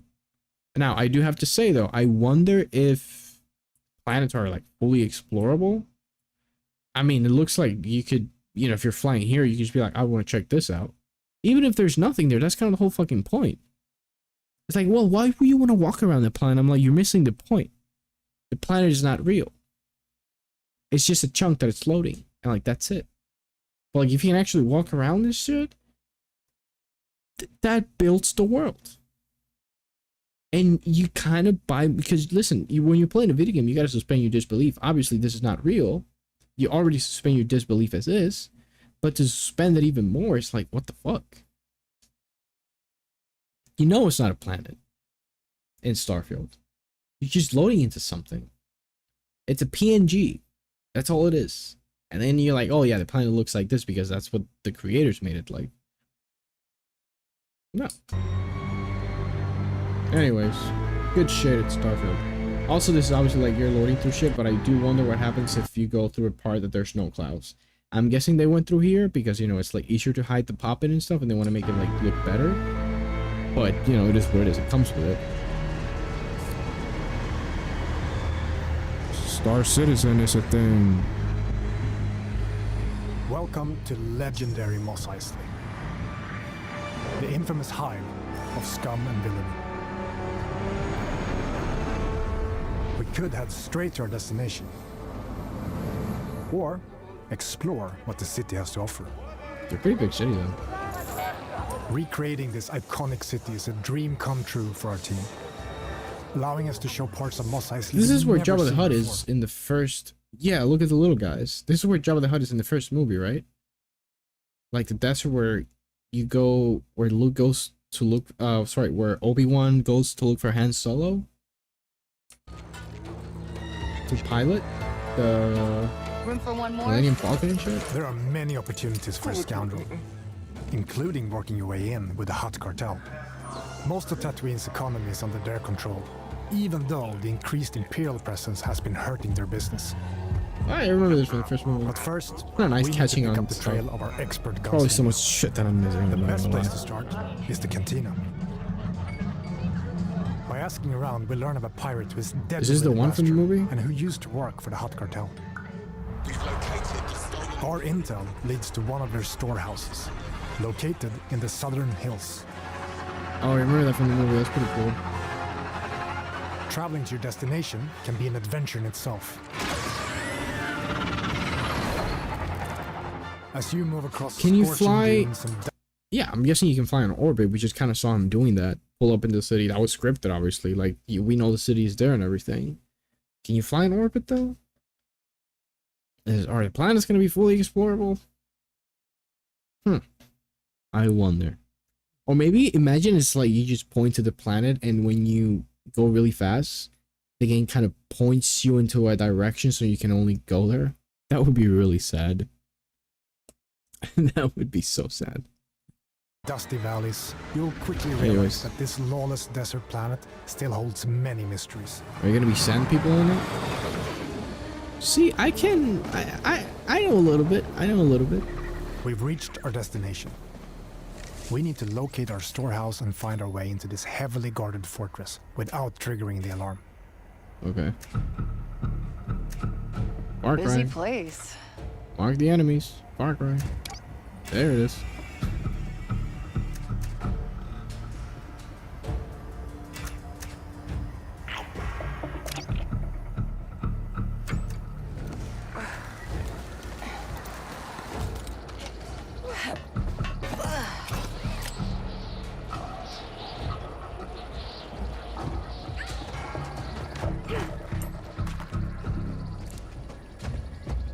All right.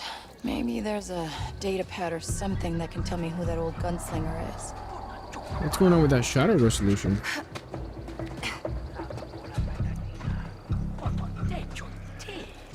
Also, I have no idea when it comes to Star Wars timeline, so I don't know what we're supposed to... I'm just scared that it's like... the game looks really pretty. That's not a... It's not a stage, because the game looks phenomenal. Like, graphically. I'm just scared it's something like the Avatar game, where it's like licensed and... Next. Do you sense anyone It's close? just like... It's like very limited. It's just you only have bows and like a couple of weapons. And all the enemies are the same. And the world is beautiful, but it's just empty and it's not that interesting really to explore. Except like, oh look, that's beautiful. Yeah, that's really much it. So I just kind of hope that the game actually has Easy. content, basically. And it's not lacking. All right, let's see what we have here.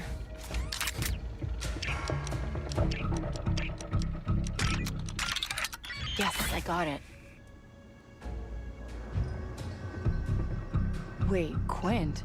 That sheriff from Wayfar used to work for the Hutts? I should talk to Is the her. Hut like well, Come on! I'm guessing the Hutts are like We've the been gang of spotted, Jabba the Hutt. I was but we thinking now like, does he know have a where to find family? our Like, do we gunslinger. see like Let's other, get out of here quick. you know? We're in trouble, pal.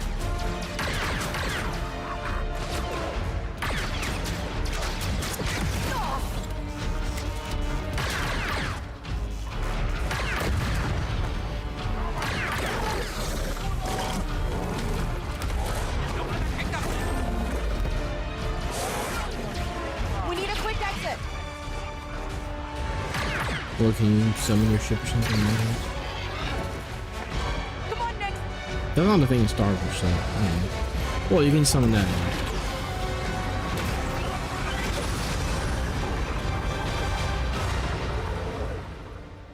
It's like, is all of that explorable or what's going on? Also, the city looked huge when he was like landing. I don't think all of that's gonna be explorable. I mean, on paper it should, because it's an open world. But I guess we're gonna see. If you're still looking for Haas, I haven't seen him. Actually, I'm here for you. I heard you're the best shot on the planet. Oh, and you want to be second best. Now is not a good time.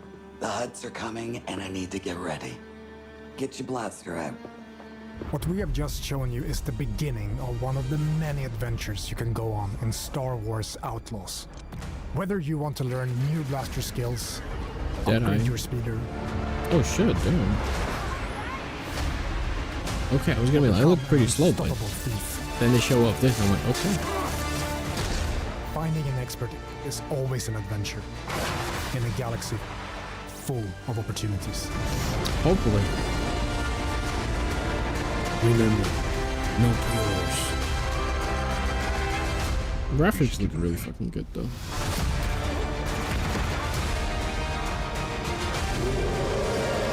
I just hope there's depth. August 30? Damn, that's in 2 months.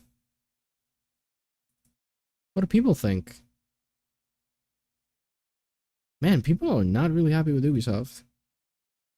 Getting skills to extended quest. Okay, so that's how the skills are gonna... I won't lie, when the ship was about to land on the planet, I was expecting it to go to a cinematic, but I love the ways they use the clouds to cover loading, making it seamless. Be really cool with the space rescue. What's going on with Ubisoft, man? Smooth transition, yeah. Maybe if it's not from the Ubisoft channel? How's the community reacting to this? Because yesterday, like, I watched it, but I was pretty busy the whole day. Like, I didn't really have time to, like, look into, you know, I don't know. And I haven't been really following this game, so I'm kind of like, I don't know what you know.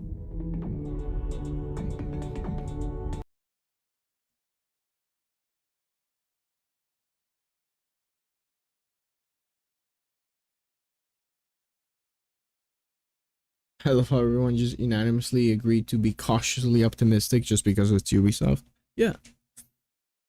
That's what you get when you copy paste every fucking game into existence.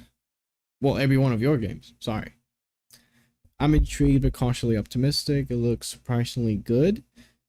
Remember, no pre-orders. I don't know. The game has to come out. It is what it is. We can't really... I don't know. I still got questions. Especially after Starfield. Like, can we really go anywhere in the planet? Can I walk from here to here? Can I do that? They haven't mentioned anything about procedural generation. Which, like, by the way, if you make a planet and only a couple of areas have, like, if you, like, for example, if there's a planet and there's only, like, 3 settlements in the whole planet, and like all the handmade content is there, and like everything else is just like kind of procedural if you want to like go off and explore and whatever, like that's fine. The problem with Starfield was that like everything, I swear to God, like 3 hours into the game you could already see them repeating everything. It was insane. It was like I got tired of it so fucking quick, and I played it for 60 hours, and I was like, I can't take this anymore. This is not my type of game. But you know, I have questions. So it's just like, you know, like what if you didn't go in through clouds? Like that's a pretty simple question, but like obviously, you know, there's gonna be like pop-in and shit. But like how bad is it gonna be? Is the cloud here just like a smoke and mirror? Like, yeah, there's loading screens. I don't know. But no, I don't think so. I don't think they're gonna do that, and then, you know, obviously not. I'm just wondering about how the planets are gonna be handled, and how the content within the planets is gonna be handled. Because remember, this is fairly new. We only have No Man's Sky. We have Elite Dangerous, I think. We have, what's the name of Star Citizen? I don't know. Space games are probably gonna be like a new thing going on right now, and I guess we'll see how everything goes. But like, what if I want to fly into here? Can I do that? Can I do that? Hoping. Can I go into the moons? That's a moon right there. Can I go into the moon? Is in the clutches of the Hutt cartel. Our reputation with them is poor, so we best be on our way.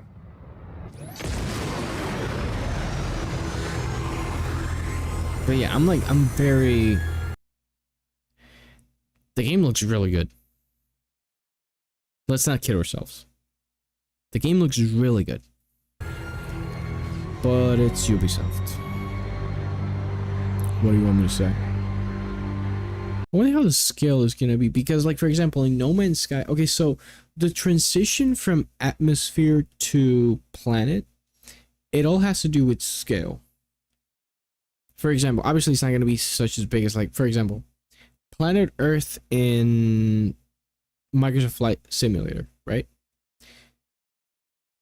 It takes a while for you to get up there and like make it to space, quote unquote. It's like 275,000 feet, the maximum altitude that you can reach in that game. But like you can really feel the scale. Like if you're up there, it takes a while to get down, as it should, right? I know that these are like different ships and shit. I just wonder how the scale is gonna feel, because in No Man's Sky, although you can land on planets and everything, the scale it's very off. It's like very small planets. They're not real sized. That might be asking for a lot, but I'm just pondering on that idea. Anyways, this is pretty cool though. The volumetrics from far away look really, really good. Like from the planet, it looks really, really good. Also, this shot here, Welcome to that looks really good. But is all of this gonna be explorable, or is it gonna be like an area that only is like, it covers a little bit? I don't know. legendary Mos Eisley. They're not mentioning anything about The infamous procedural hive generation, of scum and villainy. the open world. They're just kind of showing off the game. We could head straight to our destination. So I'm just like, it looks Or great, explore but we'll see. We'll see how it goes. what the city has to offer. Also, there's David Cage, Star Wars Eclipse. This is it. Well, we haven't seen anything from it. This was shown 2 years ago? Damn. It's like no, there's another trailer for this, I think. It's like a David Cage game. Quantum Realm, sorry. I don't know, man. I don't think David Cage is that good of a game maker.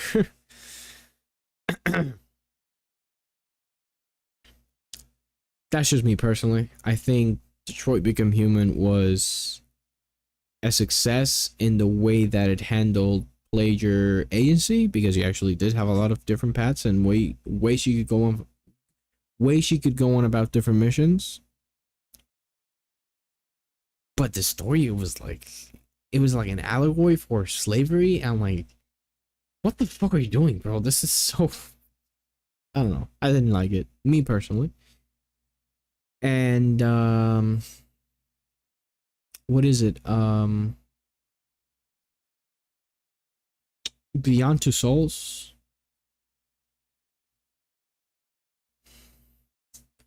I would say the best game he's made is Heavy Rain. I wish we could have something like Heavy Rain, but with the amount of branching paths that Detroit Become Human has. I feel like Heavy Rain has the best premise overall. I know there's Fahrenheit. I don't know what Fahrenheit is. Never played it. Beyond Two Souls, it's cool, but the game is structured in such a way. So Beyond Two Souls is, first of all, let me clarify something. Those like video game movies, basically, where it's not really a game, it's more like a movie that you're just kind of playing. I don't like that. I don't like that. As a kid, I was like fine with it, but as I've grown up, I don't like it. Simple as that. It's a fucking video game. You gotta play it. So, anyways, the way that Beyond Two Souls is structured is so fucking bad, because the game starts off with you like in like between life and death and shit, and then Jodie comes out like which is, by the way, she's the main character. She goes like, I guess if I had to start somewhere, it would be at the beginning. And then you start off like out of the beginning, and then you're like in the army, and then you're running away from someone, but then you're a kid again. Everything is so out of place in that game. But when it got released for the PS4, I think it was you could play the game chronologically. So you might say, oh, that's perfect, because I can play the game chronologically. Everything's gonna make sense for you. Obviously, the game wasn't made that way, and it's very noticeable that the game wasn't. Everything's just kind of out of place in that game, because if you wrote a certain scene in the future a certain way, so then you go to the past, you can't just go to the past first and then go to the future and expect it to make sense. It's just, it was done really bad. And then, well, Heavy Rain was dope as fuck. Simple as that. But what is it? Detroit Become Human had, like I said, the best character agency that you could have, player agency. But like I said, the story did nothing for me in that game. Simple as that. It did nothing. And I did not really have a good time. As a matter of fact, in my first playthrough, I got so tired of doing those puzzles with Marcus, and I was so just against the whole plot of Marcus and the rebellion, that I was like, I essentially just killed Marcus on purpose, and you can, which is really good. And oh, this is gonna sound fucked up. I intentionally killed Claire and what's the name of the, I don't know, Claire, basically, because I was like, I just want to play as Connor, and the game lets you do it. The game is like, yeah, they're dead. The only one who can die and come back is Connor, but that's actually explained because he's an android, and there's like different units that are built based off his, you know, like memories and shit, which is pretty cool. But, you know, I don't know. David Cage is making a Star Wars game. Sure. I guess. Fine. I don't know. I'm not looking forward to it. I can tell you that much. Why? Because it's David Cage.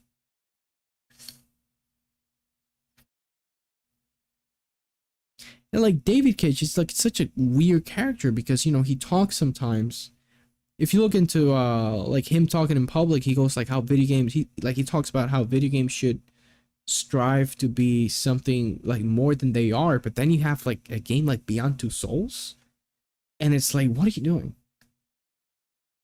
You're saying that, but then it's a fucking movie.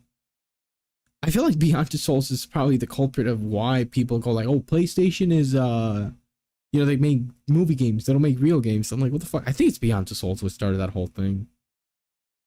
Not even Heavy Rain. I don't know. Just I'm not a David Cage fan, as you can see. But I don't know. I'm honestly not excited for that. If we go back to the all the games that were shown, I closed it. Dragon Age, I gotta get into that. I gotta see what the hell's going on with the community. Out of all the games they showed, hold on, let me remove the thing so I can go into my Instagram again, because I don't want to just open that. Just give me 1 second. Let me go back to Instagram. Go to Xbox, which is right here. All right, I'm gonna hold on. Here it is. There you go. I'm excited for Black Ops 6. I know I'm a masochist. I don't care. I'll play it. Simple as that. I don't really know what to make of this game. I guess we'll see. Gears of War. Yeah, out of all of these, I'm like, yeah, Gears of War, man. I'm down. Probably one that I'm excited for the most. Gears of War. Doom looks incredible. I gotta play the original and Eternal. I forgot the name for a second. I did play the original, but I must have played it for like 15 hours, 10 hours. I got pretty far into the game, but I actually never finished it. And Eternal, I started it when it came out. I think it was on Game Pass or something at the time. And yeah, it wasn't, I didn't really finish it. I got as far as the second level, which is like that city that it was kind of like, it's like a castle, kind of. It looks like a cathedral of some sorts. I don't know.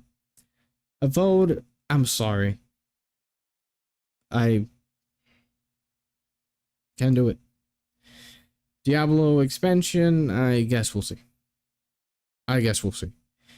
I'm very excited for Microsoft Flight Simulator 2024 because I just like it. And my dad is, I'm going to show the trailer to my dad because he's going to love this. 100%. He's going to be like, I'm so down for this. Don't care. Veilguard, I got to see what the hell is going on with this. I guess it's because, I'm guessing it's because of the whole dark fantasy thing, right? It doesn't look dark fantasy. I thought it was a hero shooter at first. Not with guns, obviously, but with like magic and shit. And I was like, and then I was like, wait, is this Dragon Age? I was like, oh shit, Dragon Age is making a comeback. But I don't think when I watched it, I really put 2 and 2 together. I don't think I did, because I don't think you want your community. Well, I'm just talking for myself, but I don't think you want someone to look at your trailer and go like, is that a hero shooter? Is this like Overwatch, but like fantasy? So I think it's kind of falling into place now a little bit. Anyways, Assassin's Creed Shadows, I'll play it on the Ubisoft Plus thing, because I'm not gonna pay full price for it. Very skeptical. Stalker 2, I'm very excited, but I have to play the other Stalkers because as someone who was really into Metro, and I really enjoyed it, I think Stalker is more has a little more depth when it comes to like weapons and yeah, when it comes to like the gunplay and shit. It's like, it's a different type of game. I don't know. I gotta play the originals. There's Shadow of Chernobyl, Call of Pripyat.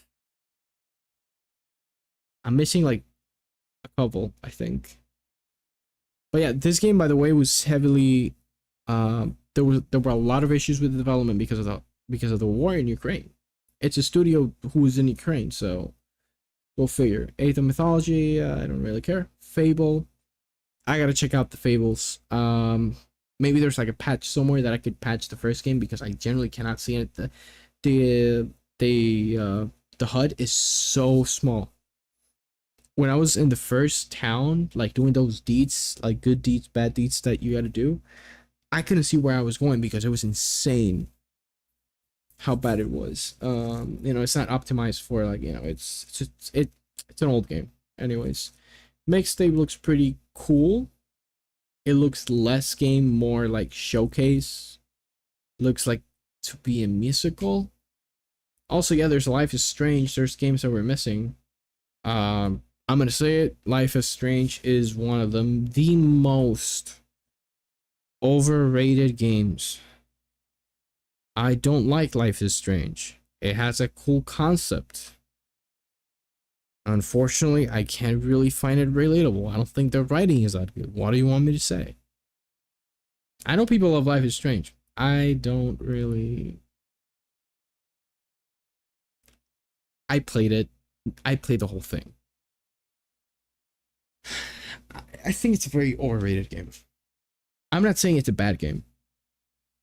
I'm not saying it's a bad game at all. I'm just saying it's not as good as people say it is. In my opinion. In my personal opinion. And Perfect Dark, kind of forgot about that is Perfect Dark. Which one was this? What was this? God damn it, the app block thing is not... Okay, there it is. You gotta refresh. What was this? Why are you taking so long to load, bro? I was wrong. Oh yeah, so this one looked pretty cool. Because it's kind of like Deus Ex a little. Like you have different tools and shit. I guess it's gonna be one of those. What's that genre for Deus Ex? I forgot the name of that genre, but I kind of dig this. I mean, I guess we'll see. I don't know. What's going on with the dislike ratio?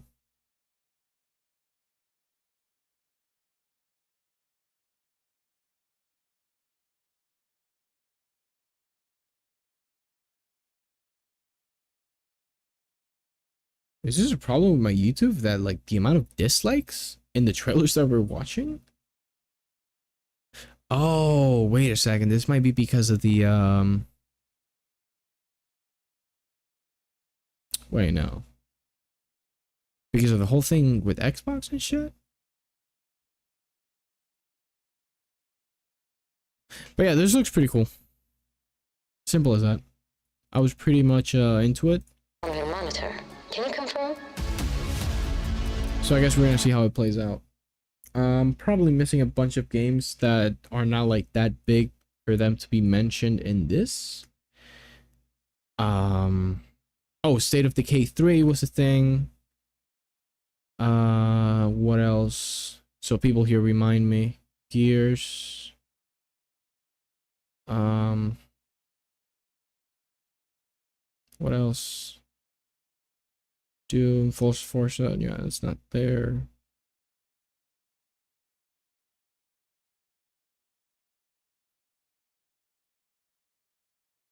Oh yeah, we saw Snake Eater. Dude, I forgot about Snake Eater. Probably one of the biggest ones. Now, listen, it's Konami. Again, it's Konami.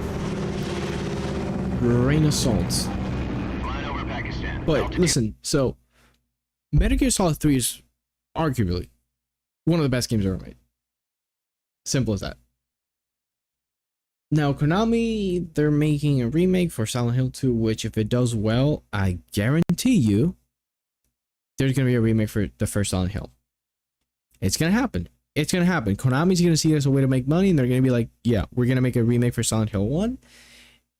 Because it needs a remake, right? Why would we remake 2? Because it's the one that probably sold the most, and people think back to when they think of Silent Hill. That's literally all it is. So they're, you know, like, oh, what about Metal Gear? Metal Gear Solid 3.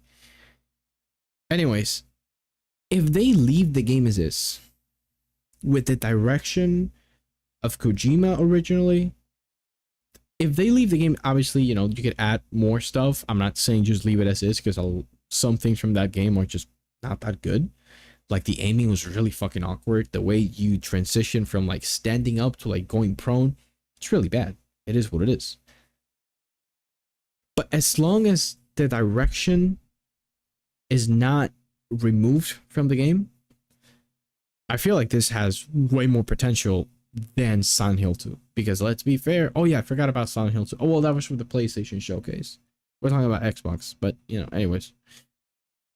Yeah, doesn't look that hot. Environments look great. So this is my quick opinion for Silent Hill 2 remake. Environments look phenomenal. Incredible. Top tier. Animations need so much work. It's insane. The animations look really bad. Also, the character models for what is it? Oh, sorry, what's the name of this girl? Maria. Yeah, because there's Maria and there's Mary, right? Maria and Anna? No, it's not Anna. The girl who you know, the girl you meet in the cemetery. I forgot her name. Ana Orozco. It's something Orozco. Anyways. She looks really bad. Like character model. I'm like, did you pay attention? What the fuck? Anyways, Metal Gear Solid 3, man. Well, Metal Gear Solid Delta. Listen up, Jack. Yeah, this is a shot from the original game, right? Hold on. Metal Gear Solid 3 playthrough. Hold on. This is a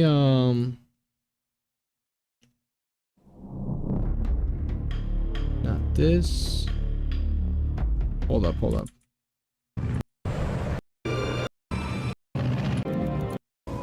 Flying over Pakistan.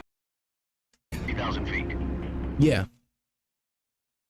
Please keep the cutscenes like this. Listen, they were made for a reason.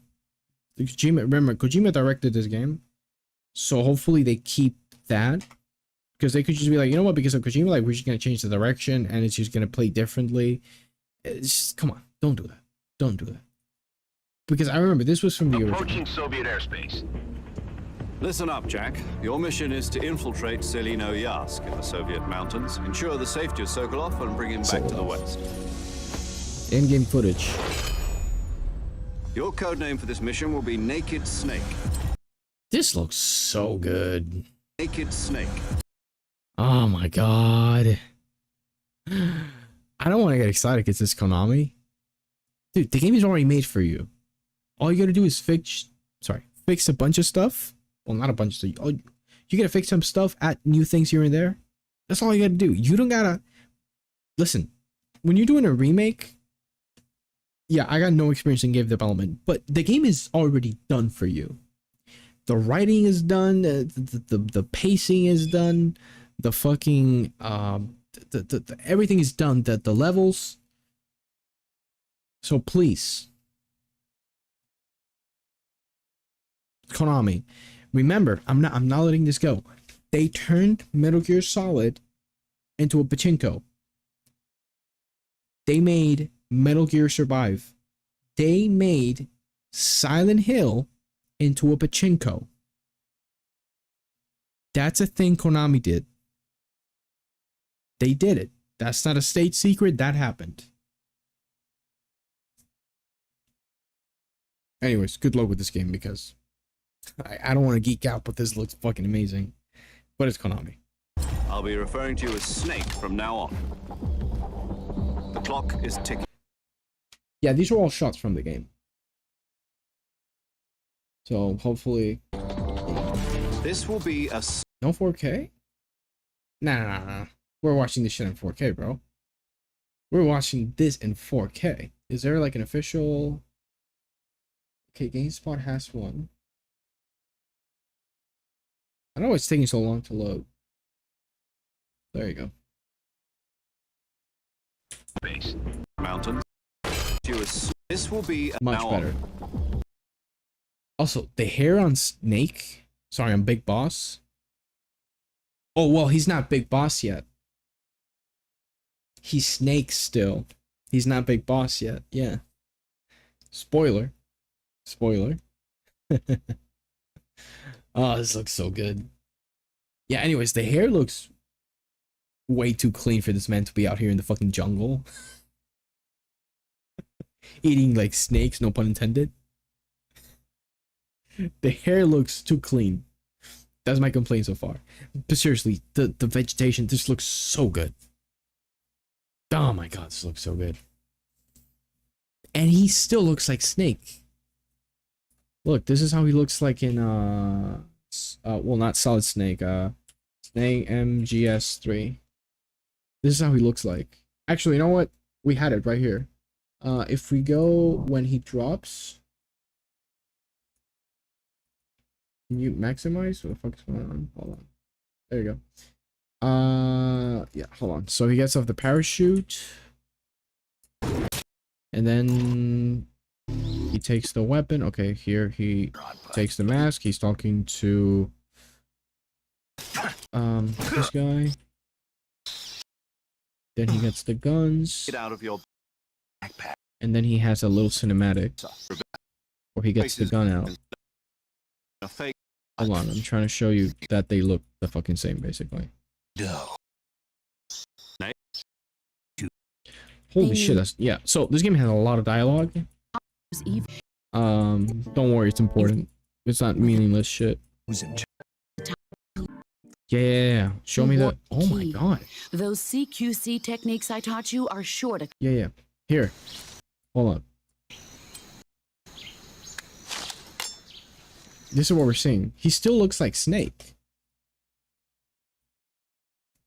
I mean, obviously, Jesus, the fidelity between this. Hold on, I can put it like this. Hold on. Make that full screen. Then go here. Make that full screen, right? From this to that. This was what, 2004? No, this wasn't 2004. This was like 2005, I think, or something. So from here to that. Damn. This is crazy. And he still looks like Snake. Which is one of... I was like, shit, what if he doesn't really look like Snake and shit? He does look like Snake. That is Snake. That's Big Boss. You can tell. So it's pretty cool. Anyways, let me close this one. Actually, we might leave it open because we might need some reference for it later. The clock is ticking. This will be a sneaking mission. Look, bro, this looks so good. Oh my god. I kind of forgot about it because I watched it yesterday and I was just going off by that list that we were looking at in the Instagram post, but oh my god. Chef Kiss. This looks so good. You must not be seen by the enemy. You must leave no trace of your presence. Is that clear? This kind of infiltration is the Fox unit's specialty. And it's still keeping okay, it's still keeping the movement. It's, remember, you're not gonna fucking come here with like, I don't know, what's that, like Gears of War movement where you're just like shooting everything. Shooting is supposed to be a little awkward. It shouldn't suck like it did in the original where like aiming is not that good. But you know, the style of it, it's still there. From the looks of it, we don't know. Trace of your presence. Is that clear? This kind of infiltration is the Fox unit's specialty. In other words, weapons and equipment to procure on site. Also, that's the thing in the original. That goes for food as well. You're completely naked, just as your name implies. Naked Snake, yeah. I have to find my own way. Also, another thing that I'm wondering, this part right here, this is like the original. Sokolov is like right here in a room somewhere. I'm pretty sure this is how the level originally is. You can still see more of this in a little bit. So that's making me think, hey, if you're not really changing the levels, then you're really keeping the core gameplay, which is important. I don't want to play The Division in Metal Gear. I want Metal Gear. Weapons and equipment. Whose crazy idea was this anyway? The mission rests entirely in your hands. A real one-man army.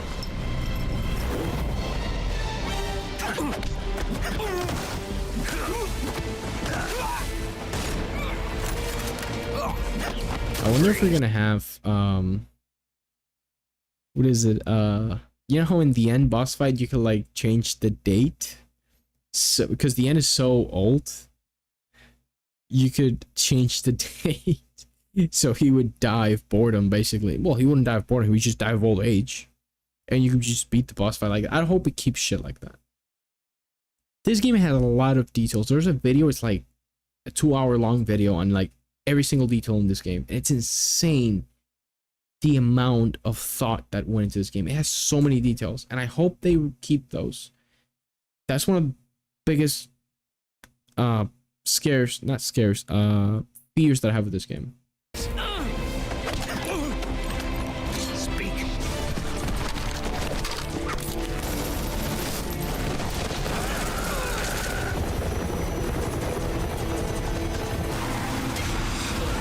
Also, yeah, the camouflage system is obviously gonna be a thing. We're in the jungle, obviously.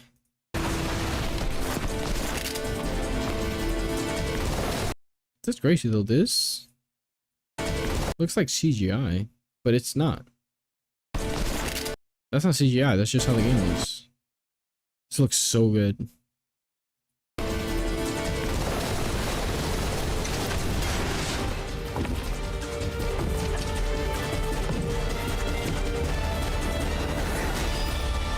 Metal Gear Solid Delta. Snake Eater. Man. Commencing virtuous mission now. Also, they're bringing back, what's the name of the voice actor? Keith? No. Sorry. Who plays Naked Snake in MGS3? David Hayter. Sorry. David Hayter. So, he's coming back. David Hayter.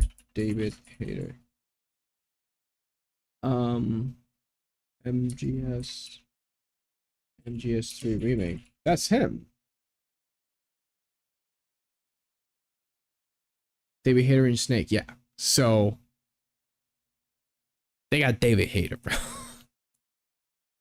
That's Big Boss. Well, sorry. Naked Snake is not Big Boss yet. He's Big Boss by the end of the game. If you don't know what that means, don't worry about it. Play the game. You're gonna see what I mean. Oh fuck, this looks so good. Gotta hear that again. Commencing virtuous mission now.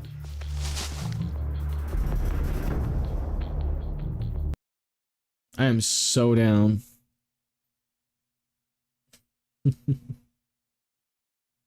This looks really good.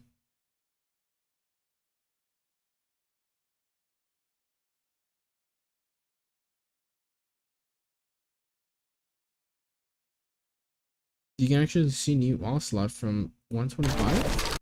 Where? He's supposed to be here, but from 125? Where's Ocelot? Oh, there he is! There he is! There's Ocelot. I remember, like, when I watched the trailer, I was like, I know Ocelot is like right here. He's like, that's Commander Ocelot to you. And he goes like that. He says it like all smirky and shit. There he is. That's Ocelot. That's how he's gonna look like. Doesn't he has the thing on his head that it fell off? I don't know, like these. Anyways. This game. It looks very sweet. It looks so freaking sweet, man.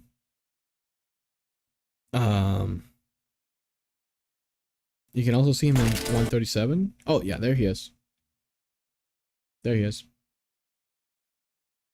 Anyways, I think we're gonna leave it here today. We're gonna have like a small talk before we finish it. Yeah, that's the original. The difference is night and day. That's crazy. And this back in like 2000, when did this came out? I don't know. This was like incredible. I'm so excited. I gotta say though, I'm very skeptical because it's Konami, and with Silent Hill 2, they got Bloober Team, which is kind of like, okay, why you get them for such an important title for horror? I don't know. So I'm just kind of like, I don't know. But the remake for Metal Gear Solid 3 looks really, really good. It looks very, very good. So yeah, closing thoughts. Star Wars Outlaws looks sweet. But I don't know. It's Ubisoft. You know? It's like it's the same shit with like EA. You're like, oh, that looks pretty sweet. But it's EA. Oh, that looks pretty sweet, but it's Ubisoft. Oh, that looks pretty sweet, but it's Konami. Like, what do, you know? And that's the company's fault. You know, it's like, it's like getting really good news from a person who lies, right? It's like, hey, you got a job, but he's lying all the time. And you're like, that's great news, but you might be lying. Kind of the same thing. I feel like that's a good analogy, basically. I don't know. It's just, again, the Xbox conference was really good. It was 100% better than State of Play was an hour. And it had like two, I can barely remember. I know that Astrobot was like, for me, it was like the biggest title they showed. And they showed like a PC port for, sorry, what's the name? I was going to say Valhalla. Ragnarok. So, which is pretty cool. We can also talk a little bit about the PlayStation fandom is like review bombing games that on Steam that come from PlayStation, because God forbid that other players enjoy the games that you enjoy on your console. It's like like Ghost of Tsushima comes out for PC and they're like, oh my god, how dare you, PlayStation, how dare you freaking put this game on PC. And I'm like, yeah, how dare you have such an amazing game like Ghost of Tsushima or The Last of Us ported to PC so that people cannot enjoy it. Do you see how stupid that is? It's ridiculous. I swear to God, back when I was 14, I get it. The console wars were like, oh, on PlayStation, the exclusives are better. And you can record your screen longer with the clips, or I don't know, you just honestly, anything that one did better, you would use it as a like, oh my god, this is much better than the other. But it's like, dude, listen, competition is incredible for the consumer. If you have companies doing shit that is generally good, there's got to be competition, right? And that's good for us. Because if, let's say you only had like one console, you only had one company who made video games, there was no competition. Who are you going to buy from? Them. So if they know that you're only going to buy from them because you got no other choice, why would they bother them doing it, them putting any effort? It's as simple as that. But no, oh shit. Look at the games that they got lined up. They look really good. We gotta show something soon. Right? It's as simple as that. That's it.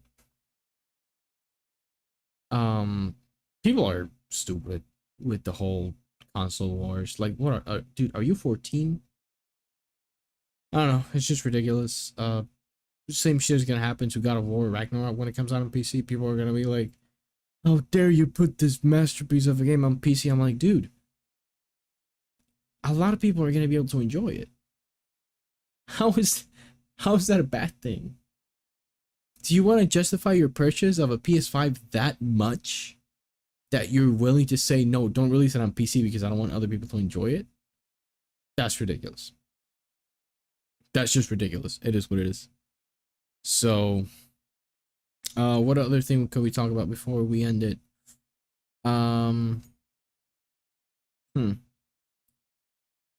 Let's see. Astrobot looked really great. Looks like an incredible platformer. It's definitely going to take advantage of the whole DualSense 5 for the PS5. So there's that. Silent Hill 2. Again, I'm not going to get too much into it. My thoughts are pretty simple. The game is, the environments look beautiful, but the animations are lacking very much, especially when it comes to combat and transitioning from one animation to another, like when running. It just looks like the game is really unfinished. I don't know what's up. I don't know what's up with that. It's coming out in October, I think, if I'm not mistaken. So I don't know. I don't know, man. What do you want me to say? GTA 6 is kind of like the one in my radar right now that is above anything else right now. If I could have the option, well, it's that obviously Kingdom Hearts 4. But if if I had the option right now to either play Kingdom Hearts 4 and own it right now, or GTA 6, I would pick GTA 6 in a heartbeat. Even though Kingdom Hearts is like my favorite franchise, and I have so many issues with it. Trust me, if you heard the amount of issues that I have with the franchise, you probably would would probably say I'm a hater of the franchise. But hey, it's my favorite franchise. Last thing before I leave, Bloodborne. When? For years, I'm like, any state of play, any PlayStation conference, Bloodborne's got to be somewhere. It's not. It's not. I don't want Bloodborne 2. I don't want a remake. People are asking for a remake of Bloodborne. I'm like, dude, hold on. The game came out in 2015. First of all, the game looks great as is.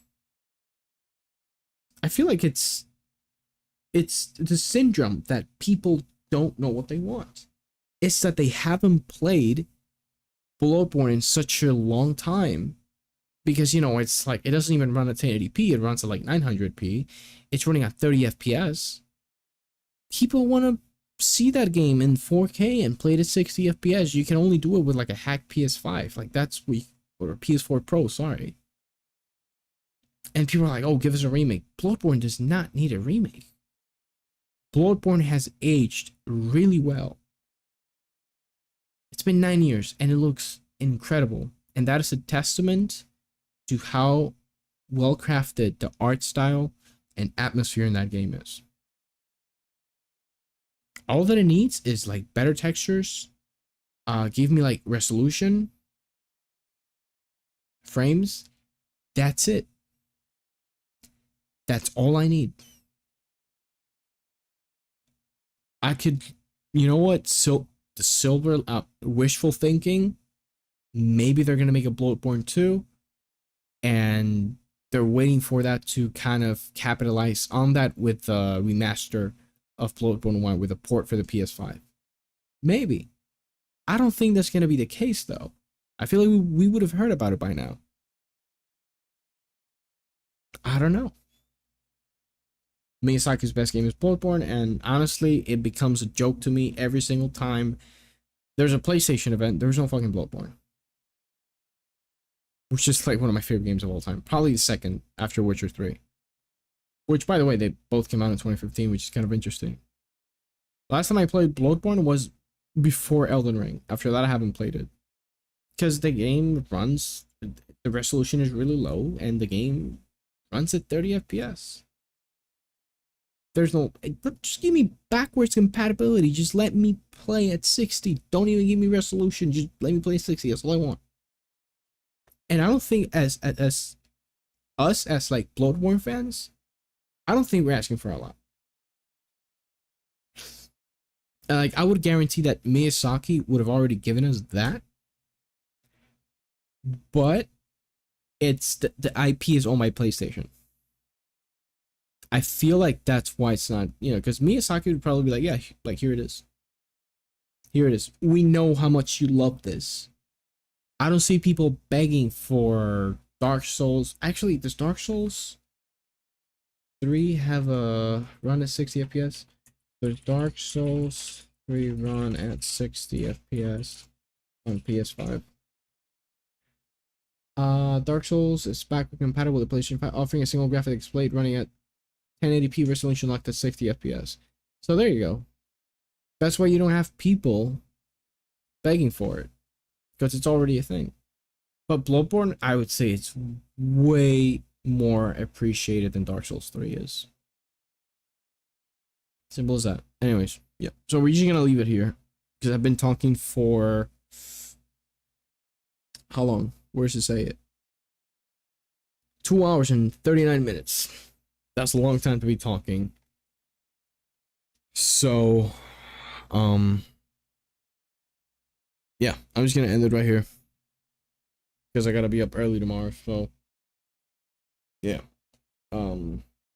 probably gonna stream again if my upload speed is not bad.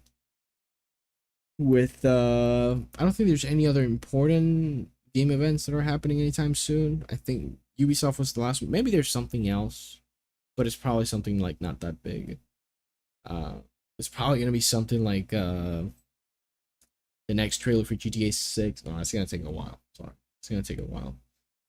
I don't know. Anything interesting that happens.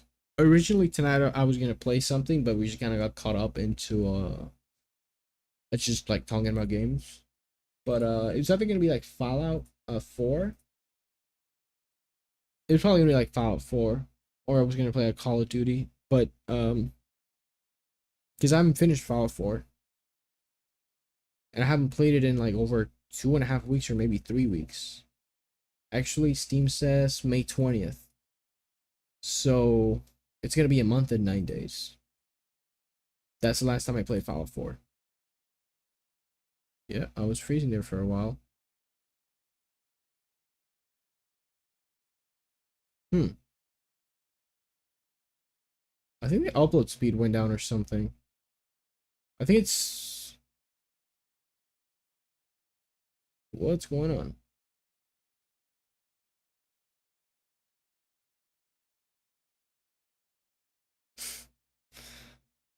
Yeah, I don't know what's going on. Like, I clicked something, and I think it's just a CPU giving me issues. Anyways.